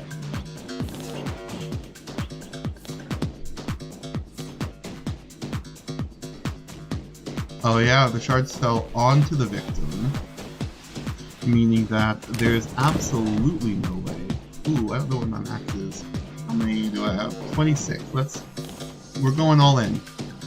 If the shards fell on the victim, that means that the glass had to have been broken after the victim was killed. And the mirror was on the northern wall, meaning that there was no fighting before she died. Glass shards, what about them? Nothing much, really. Only that they're on top of the victim's body. We got 30. and not under it. If the glass fell on top of the victim's body, that would mean that she was dead on the ground before the room got trashed. But that doesn't make any sense. Why would anyone trash the room afterwards? It's a good question, Carlos. Luckily, it's the detectives who have to delve into the minds of the criminally insane, not us. Tell me, detectives, were there any signs of a struggle at the other crime scenes? Other crime scenes? Excuse me. No, nothing like that. Those attacks would have been over in a matter of seconds. So what did you think when you saw the mess in the bedroom? That this was personal and things had gotten complicated. Shit happens. Shit does happen, detective.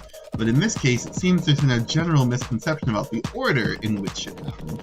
So what if the room didn't get tossed over until afterwards? He still shot her, and we have a photo right here. And I'm glad you do, detective, because that photo proves my client's innocence. Huh? Proving that it wasn't my client who pulled the trigger is difficult, and maybe more important for all of us, time-consuming. Thanks to your photo, I can instead prove that it couldn't have been my client who pulled the trigger, because the man in that photo can't possibly be Carlos. Like, hell it can't! The glass shards prove that the room was pristine at the time of the shooting. And we know that until the room was tossed, that clock was on the eastern wall. Which means that this photo of the shooter was taken from the west. Back to this shit? That's impossible. The only hallway in that apartment runs from north to south. No, it doesn't. There's a hallway from the bedroom, right? The only person with prints on that gun is your client. And the only fact that matters is he used it to murder 6 innocent people. You're a very honest person, detective. Excuse me? That's why you're such a shitty gambler. You played your cards too early, and now I can steal the pot from right under you. You're right about the hallway's orientation, you're right about the prints, and this HK figure has claimed 6 lives. But we aren't looking at the hallway in that photo. Hold on. Just taking this moment to check. Make sure that everything is still good, and it is. Sweet. Okay. Wait, why is this flashing?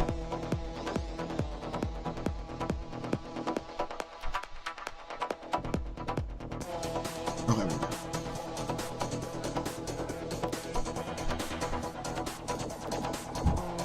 Okay. So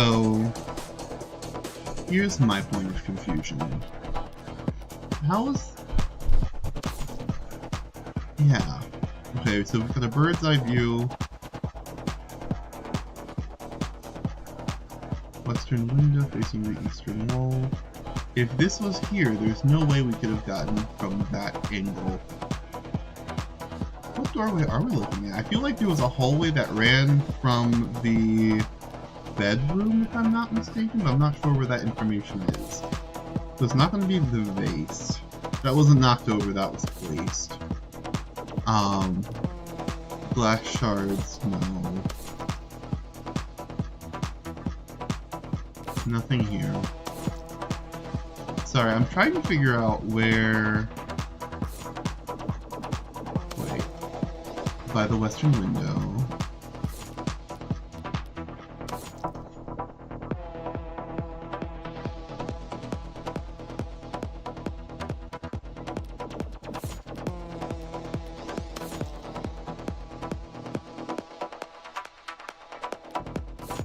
Sorry, I'm confused because I feel like somewhere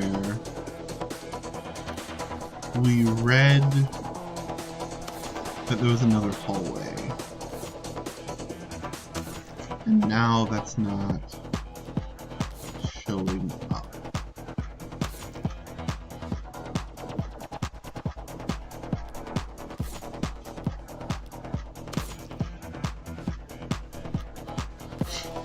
And mind you, I probably could just... Okay.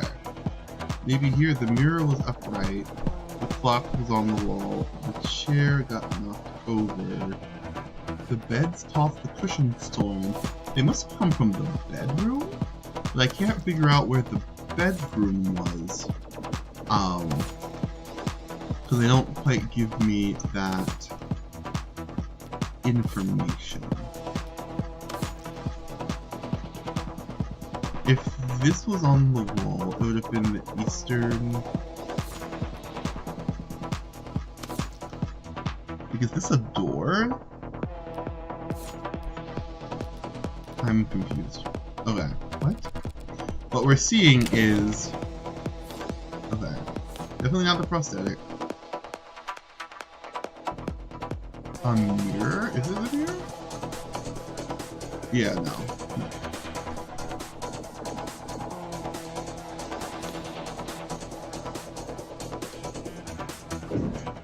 Okay, hold on.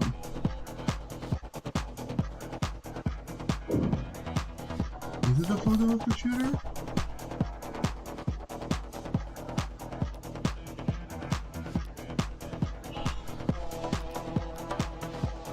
Okay, I'm beyond confused right now.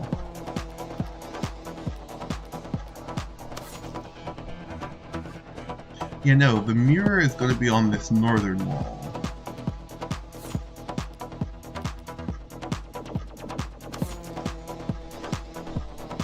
Yeah, no, this is through the mirror. It's definitely not the mirror, because the mirror in the... Is it the girlfriend? Was it the girlfriend who had the gun? Because that would be one hell.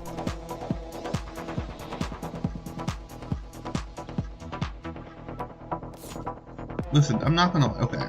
So, we know... The mirror wasn't a digital mirror, so it couldn't have shown... Unless...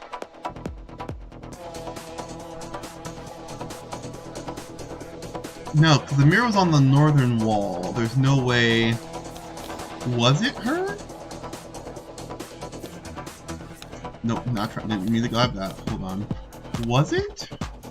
Listen, I'm not banking too much on this. The victim? Now that's just sad. She wasn't wearing gloves for starters. Even if she... Okay, so that is wrong. Ooh, if I lost 3 on that one. Even if she had ever held the gun, it would have her fingerprints on it. Well, yeah. You need to stop overthinking this. If the room wasn't disturbed and you looked through the western wall, you would see... It shouldn't be the mirror, should it?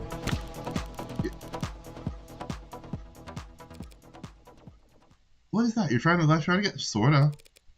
By the way, do you recall where those glass shards came from? Yeah, sure. They came from a standing mirror. Is it the mirror? Okay. I feel I'm thoroughly enjoying this game, but I really wish I had more access to the actual, like, information to actually, like, turn around from a mirror that at the time of the shooting stood across the room from the western window. Do we have evidence of that? I'm very confused. But then that would mean, at that angle, from that viewpoint, it would reflect the hallway. So we're not seeing a shooter with a gun in their left hand, we're seeing a killer take aim with their right arm. Wait, how does that even make sense? Okay, hold on. So, if we look at the ARC data, right? Not the ARC data, apparently. The crime scene map. Oh, I guess if the mirror was at an angle, then if it was shot from here, it would have caught this bit right here that would have reflected right here. Honestly, I'm not even mad at myself for that one, because what the hell. So the camera took a picture of the mirror, but okay. Again, this probably would have also been helpful. Oh. Wait a minute. Is this supposed to be the mirror, or is it the bed? I'm very confused about the dimensions of all of this. We're seeing a killer take aim with their right arm. And as we all know, my client hasn't had a working right arm in a number of weeks, and he hasn't worn his rental since this morning.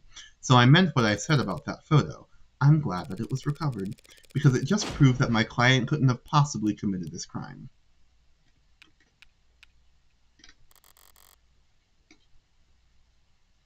That should be the end of it.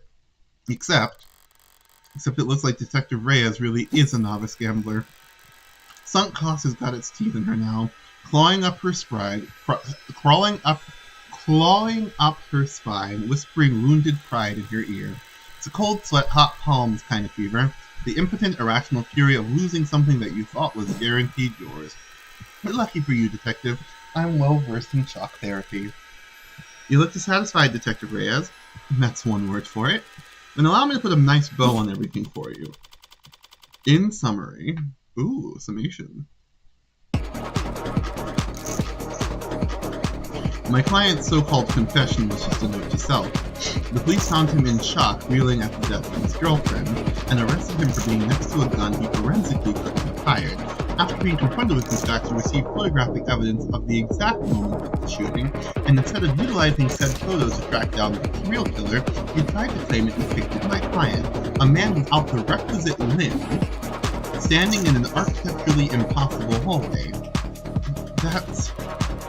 He could have had a backup arm. He could have stolen one. A little stubbornness can be charming, but this kind of desperation is ugly. It's getting late. Time to bare my fangs.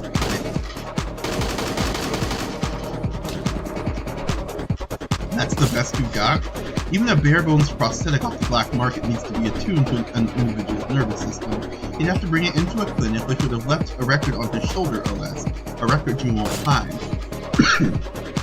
And you'd still have to somehow have gotten rid of it before the police arrived. SOP, Standard Operations Procedure, at the scene of a crime calls for a full spectrum scanning of the entire building and 100 meters around it minimum. So where, Detective Reyes, did you manage to hide a cybernetic arm from your drone in between the time of the shooting and his arrest?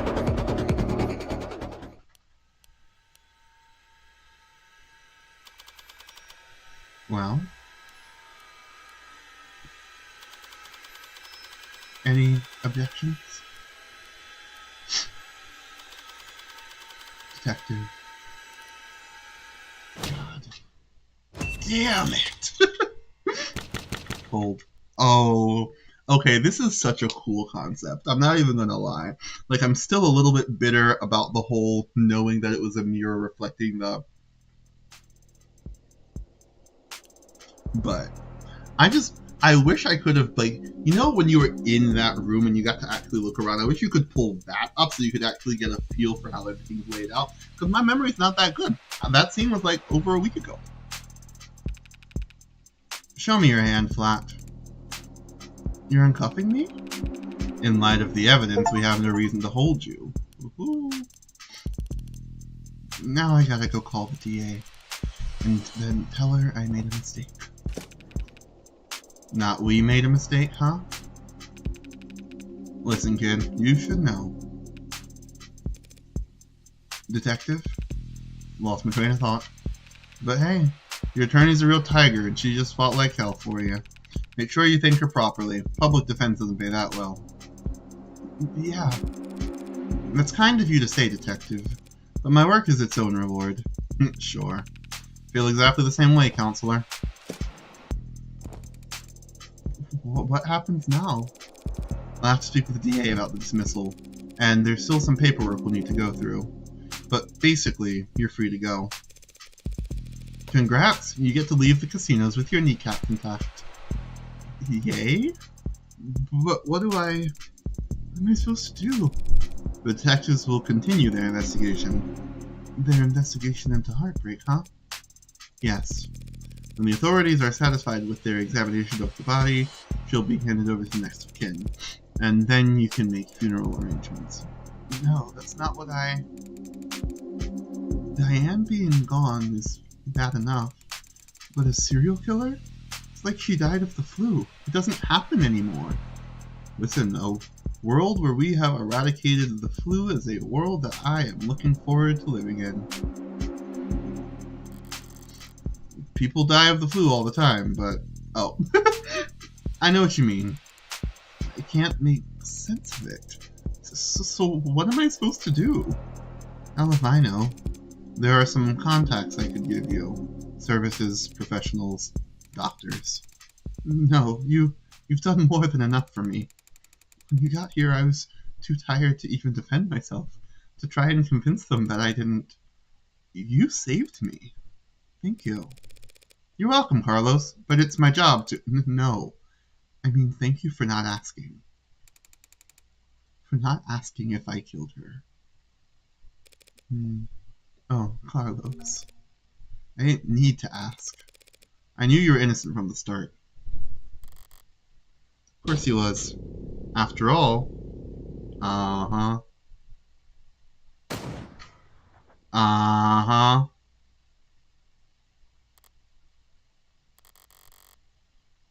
The blood's always different. Heart's always in the same place, easy to find, hard to miss. But the blood's always different. A flowering stain unfurling towards an invisible sun. A perfectly unique bloom, only one for each of us. A Rorschach test with a single universal meaning, vitality at its climax, bursting forth into a red fractal consisting solely of an infinite to the end. The comical thud of a body hitting the floor has its own kind of lowbrow feel. 8:59 p.m., June 4th, 2086. Oof.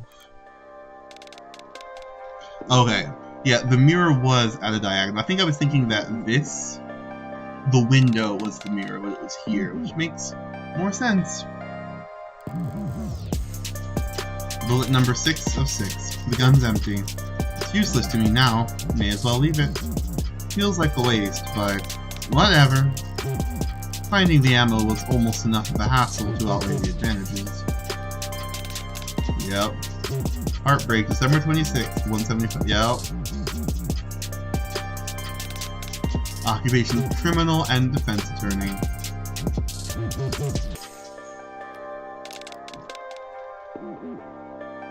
Okay, that's fucking clever. Here, criminal defense attorney, but here, criminal, comma, defense attorney. Likes high places, gambling, and guns, but dislikes noisy people, mud, and headphones.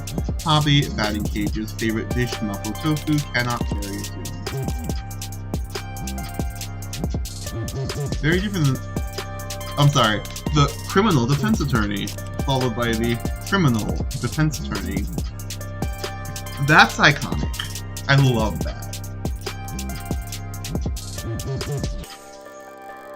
I could sell an untagged gun for a fair bit of cash. But cash can't buy you peace of mind. Oh, don't look so surprised, lady. Moping around in the dark in here, must have only been able to see my silhouette. Did she think I was her boyfriend back for an encore of that enthralling conversation? Can't ask her now. Hey! Did you hear that? These old pieces are so goddamn loud. And people aren't even familiar enough with the sound anymore to know they want to run the other way. Probably roused half the neighborhood. But I didn't see anything I could use as even a partial suppressor on the way in. Did they really not afford some throw pillows? I used the other 5 bullets in outdoor spaces, in small spheres of blind opportunity that the city's eyes couldn't seem to pierce. Cramped places usually full of trash. But this room, as cheap as it looks, is at least clean organized even, so the corpse adds a certain satisfying contrast. Except, there's shit on the floor. By the window, there are broken pieces of something fragile and tacky. It's fine. Just one thing out of place. Actually, it's not fine. It's actually really irritating. I kick over the stupid goddamn mirror. 5 perfect crime scenes, each of them not a speck of evidence, nothing to go on. And for the final shot, there just has to be some pile of shit in the corner ruining everything? I kick the wall. Something falls from it, probably more tasteless bullshit. I toss over the chair and knock the urn. Tear into the sheets with my frustration and try to savor the setting. It can't be clean. I'll just have to lean into the messy angle. At least it will be consistent.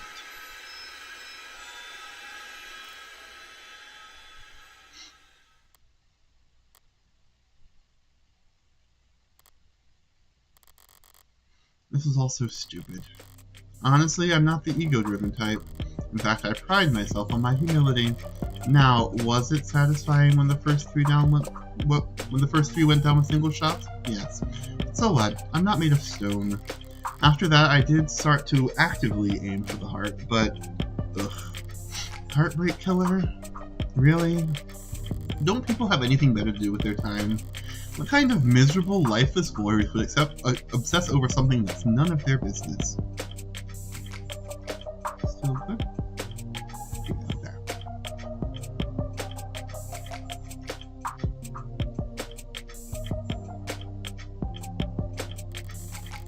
All of the threads and breakdowns and the goddamn theory crafting, and all for the heartbreak killer. Sounds like a soap opera villain from a season where the writers were on strike. I'd feel insulted by the label, but no, that's someone else's name. They came up with it. They spread it. They marketed it. Heartbreak's got nothing to do with me. He's just some reclusive, lonely, socially impotent loser who shot 6 people because...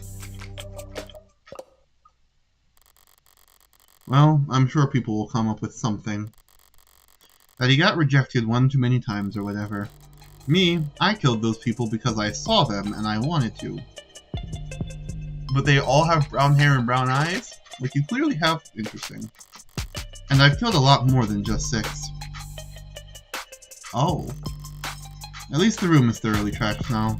If I had just walked away after seeing that mess by the window, it would have irritated me to no end.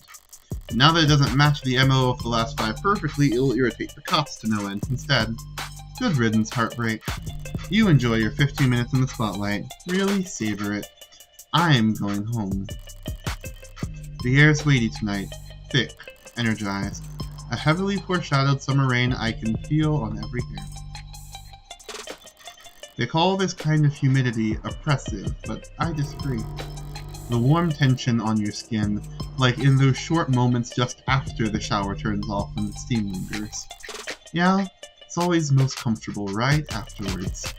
Maybe there's no disagreement to be had. Oppressive things can be comforting too. Ooh, that's one hell of a line. Only the guilty ones run. I don't know about that. But I know I've never felt guilty about any of this. And I walk. 5:01 a.m., June 5th, 2086. Sorry, using my left is still... That's okay, you can just initial in those spots. I took a scenic route home, courtesy of our fine city's sprawling public transportation, and got in a bit after 11 p.m. Had myself a thorough shower, drank a glass of milk, did some stretching, made sure my phone was on. Time went by evenly. Around 1:40 a.m., a posting for a public defender work came up. Decent rate since it was so late and urgent. I had wagered correctly that the boyfriend would have enough sense to ask for a lawyer, and enough debt that he'd need to be provided one. Gamble strategy quote, did you mean how to start gambling, how to bet sports on phone? A gambler with a system must be to a lesser or greater extent insane. George Augustus Sala, journalist. I think that's why, at one point in time, he said something to that effect, like, you think I had a plan? You think I had a strategy? You think I had a system? No, we play it, like, hard and loose, or fast and loose, or whatever the term is. All I had to do was stay awake. There wasn't much competition after 1 in the morning. Okay, where else? Here, here, and here. How did I phrase it earlier? Criminal defense attorneys aren't exactly flush with customers. Why wouldn't I take on a job where I already knew more than the cops? It would have been easy to convince Carlos to plead out. I would have gotten paid the same too. But easy is dangerous. Carlos was, of course, innocent, so his conviction would never be airtight. There would be doubts, questions, appeals, maybe even fans depending on his looks. More attention on HK and his crimes, more headaches. A cold case rotting in the very far back of the public's awareness is always preferable to one open and shut in haste. Now, with no more murders matching HK's MO, there won't be any additional public pressure to find the culprit. Now, Heartbreak can just starve to death, out of sight and mind like any other fluke in the system. Almost done. Getting involved with the cases intimately does have its risks. Hell, I might have even overdone things here or there, like lighting up a smoke inside an interrogation room just to make doubly sure I didn't still smell of gunpowder myself. Oh my god. Okay. That's brilliant. That's terrifying. Holy shit. Okay. That London fellow seemed more fixated on it than I would have liked, but obviously everything turned out rosy. And it's worth it for the finality of it all. Seeing the authorities' failings from the best seat in the house, that's just a bonus. Thanks again, Morgan, for everything. I'm sure Diane is grateful too. Funny, I didn't even know her name. Oh my god. Ooh. Something the matter? No, sorry, it's just... I was mad when I left the apartment. I know she was mad too. So when she died, death was instantaneous, Carlos. I can't imagine that she was in any pain. In fact, I can guarantee she was dead before she hit the ground. No, I know, but I just keep thinking that she must have died angry at me. She must have died hating me. Do I have evidence? I would love to. To tell you the truth, Carlos, there's something I've been wondering about myself. What is it? Something I noticed in the ARC data that I didn't quite understand. A piece of the puzzle I couldn't fit in anywhere else. But maybe you can make sense of it? Oh yeah, she had the pills. What is... Where did you find that? That pill organizer was found on the victim. She had it grasped in her hand when she died. Obviously, the police added it to the ARCs, but it was quickly ruled irrelevant. Seems like it contained triprexazone, prescribed to help moderate with phantom itches. They're small tablets, and those are tricky class 2 for a pill organizer. Could be hard to handle with an unsteady hand. No one will ever know what she was feeling when she died. Even if they did, feelings are complicated. You can feel angry, happy, and sad all at the same time. But as far as facts are concerned, it would appear that when she died, what she was doing was setting out your medications for the week. Oh my goodness.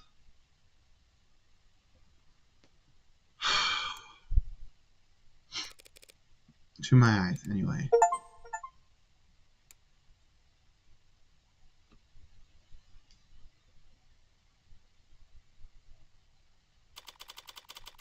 (5:01 a.m., June 5th, 2086). Long night. That was too far just now. Practically rubbing it in his face. It's not like I care about his feelings. I doubt I'll ever even see him again. But overstepping like that is pure hubris. And hubris invites a downfall. So why did I even bother?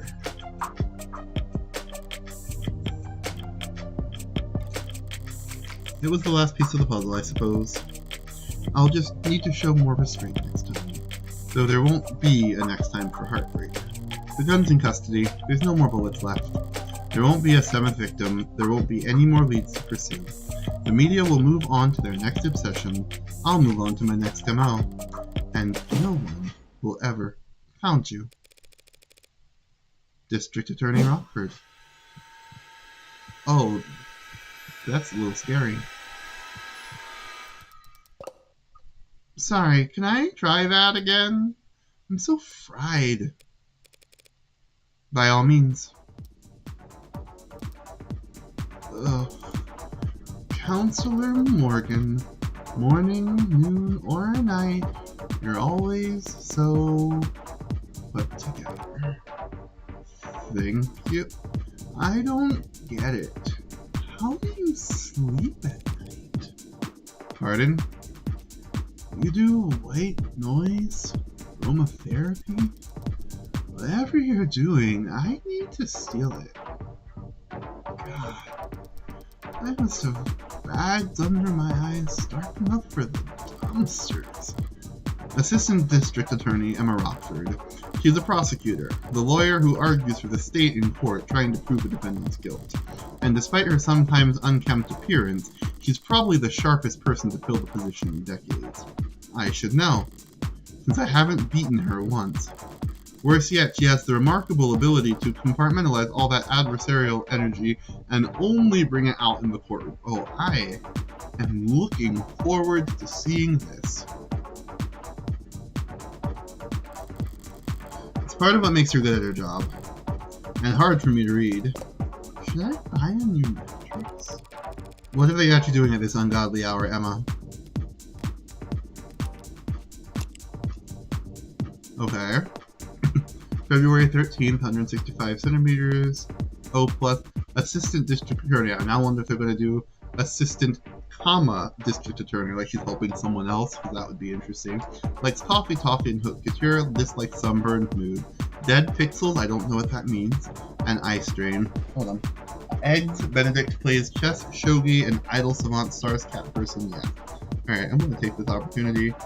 What are dead pixels?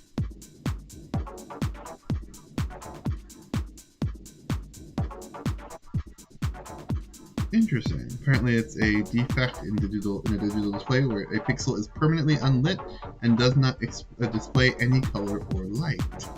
Huh.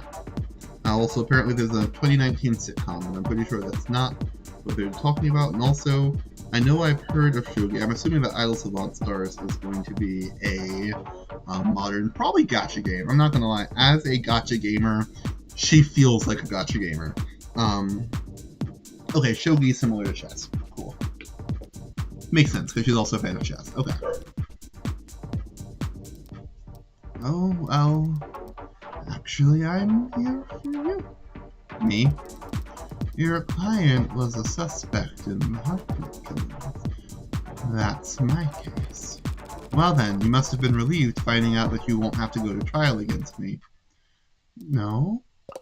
Why would I be worried about going up against you? It's always the unintended barbs with her. So you're working with those detectives? Yeah, London and the new girl. Yes. They've been reporting to me in preparation for trial. Preparation for trial? That seems ambitious. I guess they gave you the rundown. They've been doing everything they can, but it's hard to catch a killer who leaves behind so little. It's hard to kill while leaving behind so little. It's hard to kill while leaving so little behind. So Reyes told you they had HK in custody and you popped out of bed all excited to run down here? Hardly. I haven't slept in 40 hours. Too much on my mind. So when I heard about a case with a single female victim shot through the heart, yeah, my ears perked up. But that's about all. Oh? Oh, we're still in this? Interesting, okay. I mean, Carlos Flack, a serial killer? The same serial killer that's outsmarted the state for weeks? She's not using his middle name. He was found with the murder weapon, but I can answer that any number of ways.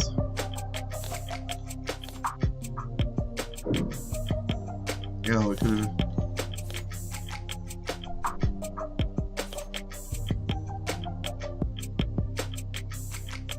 Oh yeah, literally any number of ways.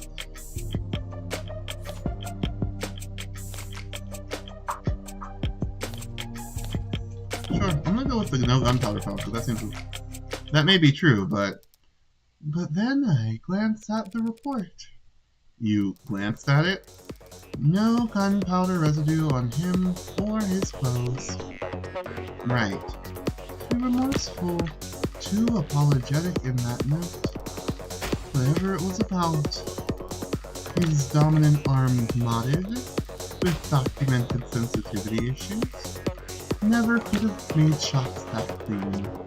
Not without getting close enough to leave scorch marks.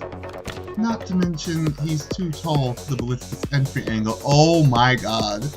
Okay, she might be my new favorite in this game, because she is on it. Okay. Okay, I see you, Emma. Okay. And probably too heavy not to leave imprints. She got all that from a glance? But I'm sure a competent lawyer like yourself pointed out all that the minute you walked in here. Of course. Worst part is, she's not even being sarcastic. Yeah, of course it couldn't have been him. Long-term relationship, physically imposing, argumentative, so not the type to bottle things up. He didn't match the profile. Profile? Yeah, Right, sorry, you've probably never heard of it. I know what a goddamn profile is. A profile is a reconstruction of a criminal's psychology based on evidence from their crimes. Profile. Did you mean profile, how to delete, profile filtering? Trying to get your dating profile just right can be a full-time job. Let Valentine take the reign with our automated, secure, and confidential tools that put your better than best foot forward and put the sexy right back into finding the right match. Not interested in sponsored search results, etc. See further with a premium account. Okay. That's funny.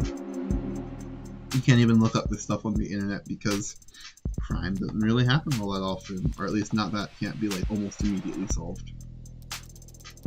Kind of fallen out of fashion for the last few decades. Not much need to guess about why when 99 times out of 100 the Who is caught on camera. Or before they even leave the house. I've had to find some new fossils and oddballs to get advice on how to go about it, but I think I'm getting the hang of it. This seems... Oh, it looks like I might be able to ask. So this profiling, it's some kind of investigative technique. Theory is that a crime can tell you something about the nature of the person who committed it. Stabbing, overkill, points to passion, rage, lust. They probably knew their victim. Poison and guns, meanwhile, suggest they can't overpower their victims physically. And then there's the things you can assume about nearly all serial offenders. Childhood trauma, prior criminal record, few or no meaningful attachment. There's a lot of recurring themes in their stories. The detectives say HK doesn't leave evidence, so how much can his crimes possibly tell you? That he's diligent? Almost perfect. Highly intelligent, painstakingly... Okay, I've always said painstakingly. Painstakingly makes more sense though. Fascinating. Painstakingly organized, and with enough criminal connections to get his hands on an untagged firearm. It's rare to see her this animated outside the courtroom. It's almost like she's enjoying herself. A sheltered house cat who's picked up the scent of a mouse for the first time.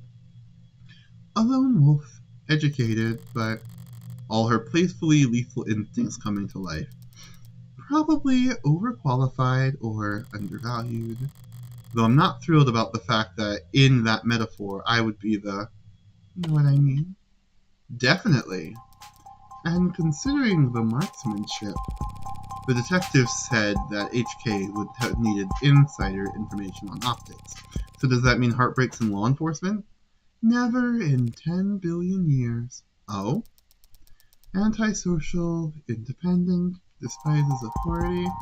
That'd be like a stallion applying for a job on a merry-go-round. They'd be kicking kids in the head after the first full rotation. Right, that's exactly how I'd put it. There must be some connection to the police, though. Maybe secondary or tertiary. These types can't help but insert themselves. Insert themselves? I do not I don't do anything even resembling that. Wait, if HK is not a cop, how did they know about the blackout timing? Crime meta-statistics analysis, probably. Pardon? Take the emergency response times from across the city and map them out. Look for brief spikes and delays. Chart out the dips in... Sorry. Technical, I know. But all the requisite data is publicly available. With a map, a spreadsheet, a calculator, anyone could reverse engineer the timing if they wanted to. That is such an unpleasant thought, Emma. Okay. Well, at least this heartbreak maniac will slow down now that he's lost his weapon. He didn't lose it. He chose to leave it behind. That tells me he's confident he can do just fine without it. And it just makes me even more certain that these aren't his only kills. Were there other shootings with the same MO? No, not that I found. Other victims that fit the description? No, but I'm not overly focused on the victim's appearance anyway. I mean, these 6 victims all look like each other, but they also look like a lot of people. That's true. Hell, they kind of look like me. Ooh. Do they? Sure. What, you don't see it? I hadn't thought about it. Point is, no one can kill that cleanly when it's their first time. Getting things that perfect takes practice. So I know that HK must have had a lot more than 6 occasions to practice, Morgan. And that's why I think heartbreak is a misnomer. You've got something catchier in mind? I just don't think shooting them in the heart has any particular significance. If anything, it's a testament to their accuracy and their cold-blooded efficiency. The best possible use of 6 untagged bullets. 6 kills guaranteed, no matter what kind of life support mods they were packing. Their real signature isn't the bullets or the gun. It's the perfection.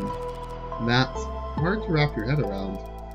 I'm saying that these 6 murders were just a fluke, a slip-up, a mistake. Exactly, a mistake. They got too clean, too efficient, and now they've got the public's attention. It's no wonder they're so pissed. Are you talking about the crime scene? Yeah, probably threw the detectives for a loop, right? Based on what you've said, I don't blame them. Whoever trashed that room doesn't seem like the smooth operator you've been describing. On the contrary. I don't follow.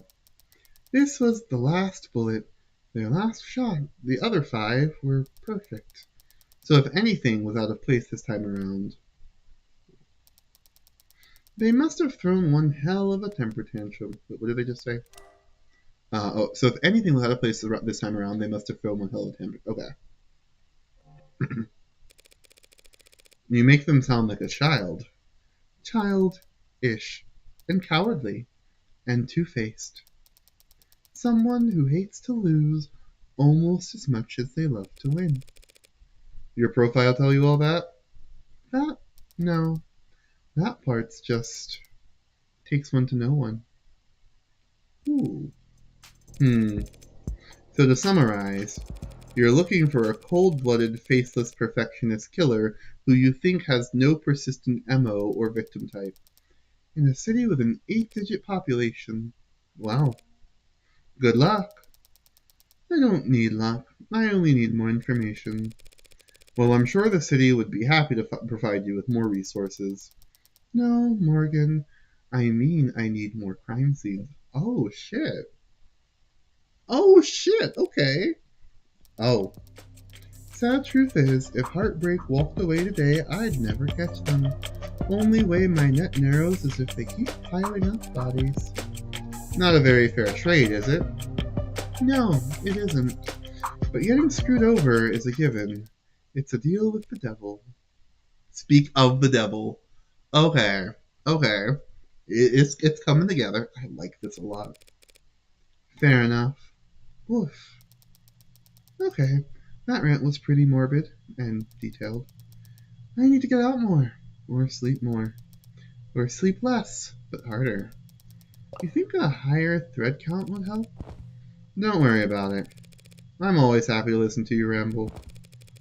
It's a lot more pleasant than having to face you in the courtroom. Sorry, but that's the adversarial process. So no hard feelings, yeah? No hard feelings. We're both just doing what we do.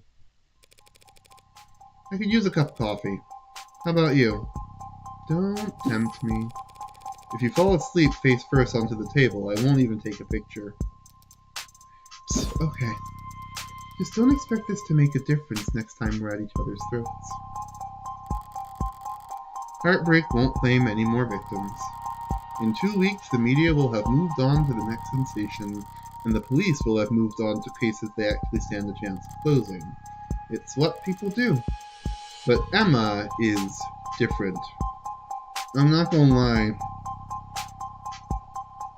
What I'm about to say is a little problematic. I can't apologize for it.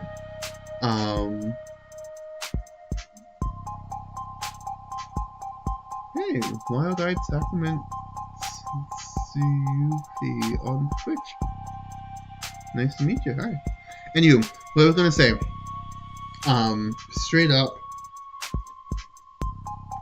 couple, gay, queer, lesbian, the two of them together as a couple would be absolutely brilliant.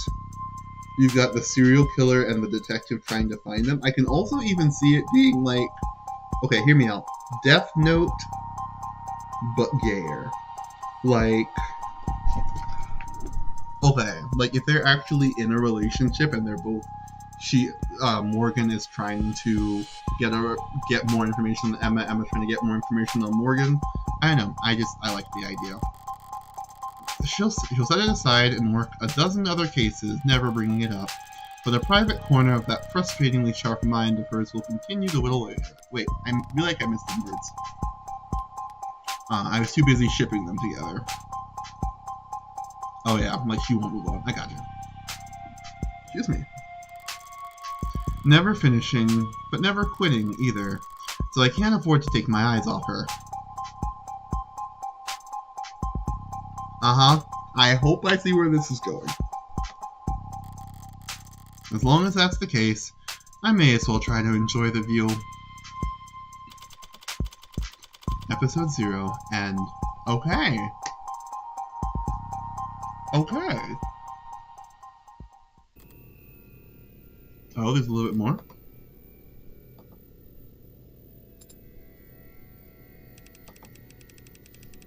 Which means you're going to be living with my friend for a while. But for how long? I'm sorry, I don't know.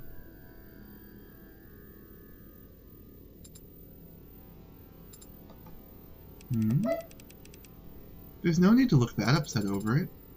My face barely moved. It may as well have been a blatant pout from where I'm sitting. Yeah, like that.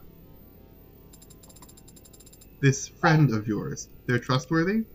Absolutely. In fact, I trust them more than anyone. I don't know what either of these voices are. Hey, come on, it'll be fun. Really? Really? Educational, too. I think you could stand to learn a lot from someone like Morgan. Okay.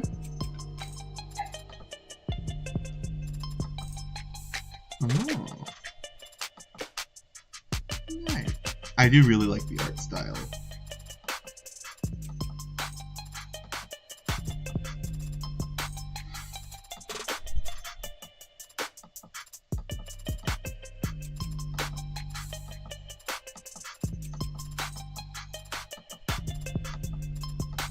That's a small team, too.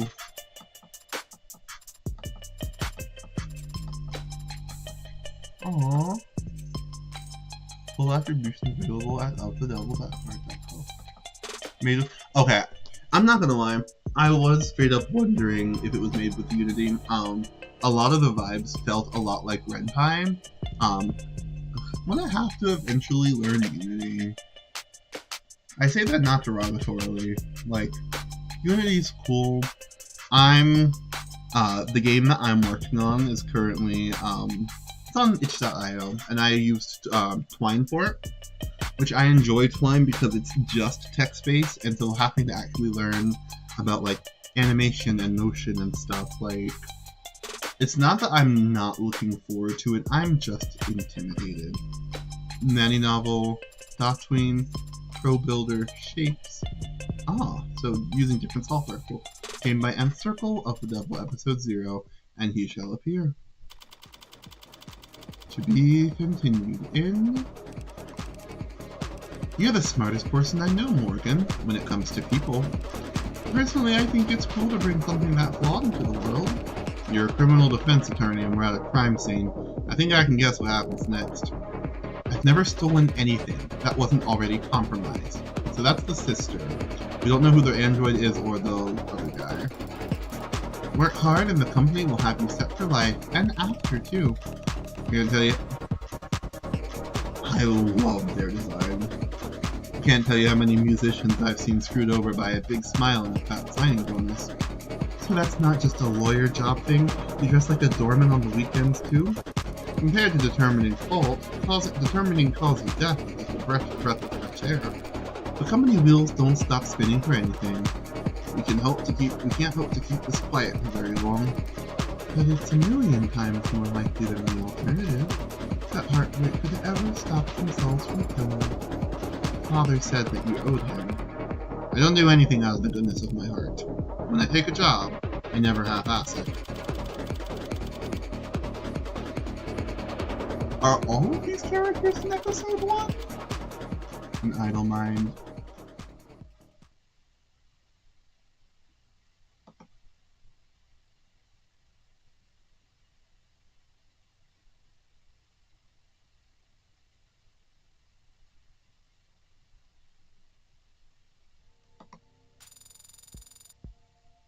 Oh, I get graded. Oh no. 2 articles, 6 profiles, 18 key terms, 17 pieces of evidence, 30 total credit earned. Congratulations! You finished episode 0 with 30 credit. You've also unlocked concept art and bonus scenarios based on your highest score for episode 0. You also have 30 remaining store credits to spend on phone charms and case colors based on the highest credit you finished this episode with. Okay.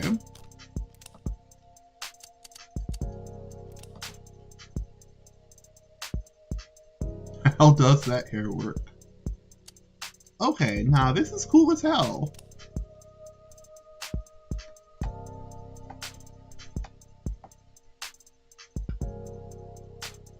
Okay.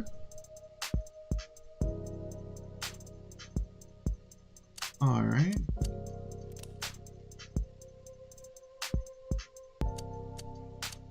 Evangeline Morgan.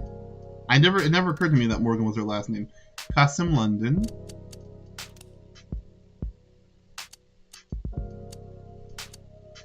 And then we've got Farah Reyes with the different color. I'm sorry, the shoes give me Sora vibes. Like, your feet's the size of your head, bestie.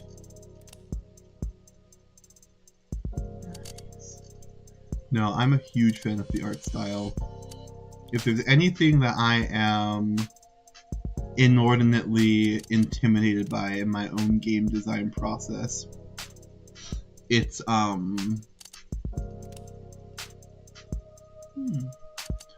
figuring out the art style. It's not that I'm not an artist. I like to think that I have artistic talent, at least for tracing, right? Like, I can kind of look at something and do, like, I might do a video showing off some of my recent art. That might be interesting. Let me know in the comments if that's something that you would enjoy.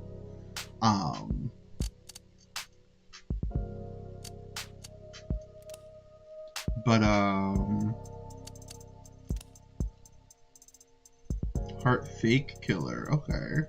Not. Oh, I see. Just developing my own style feels very, very intimidating, and I am quite nervous about actually diving into that. But this is really neat to see here. We got bonus scenarios. Okay, we unlocked all of those. That might be for a future stream because it is getting a bit late. And I can't purchase episode 1 just yet. I'm not going to purchase episode 1 just yet. But I will. There's no way I can't know what happens next. Excellent prologue, first episode. I cannot stress just how much I really enjoyed it. I don't know if I saved it. I don't think I need to. Okay, so the bonuses take me back to where I was before. Okay, just trying to get reacquainted with the new menu. No, this is So neat. This is so interesting. I am honestly enthralled with.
Okay, we're good. We're good. I may have just been talking this entire time and had none of it.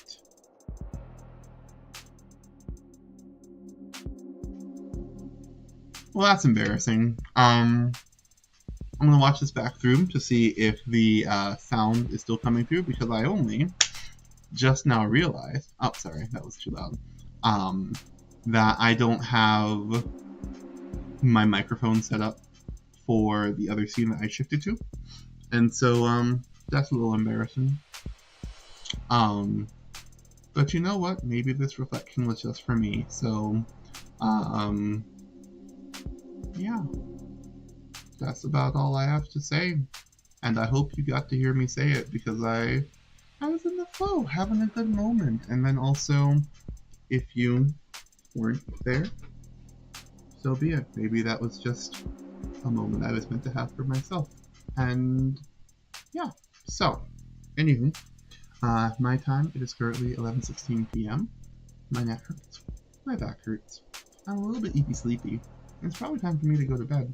And by that, I probably do mean that I'll be up for a while. Or maybe not. Maybe this is going to be the day when I actually start going to bed at a reasonable hour. Wouldn't that be nice? Anyhow, I am going to go ahead and hop off. Thank you all so much for showing up. Thank you for coming. Thank you for chatting with me. Thanks for talking. Thanks for watching. And as always, it has been a pleasure. Remember that the world is a better place because you are in it. And as always, I will see you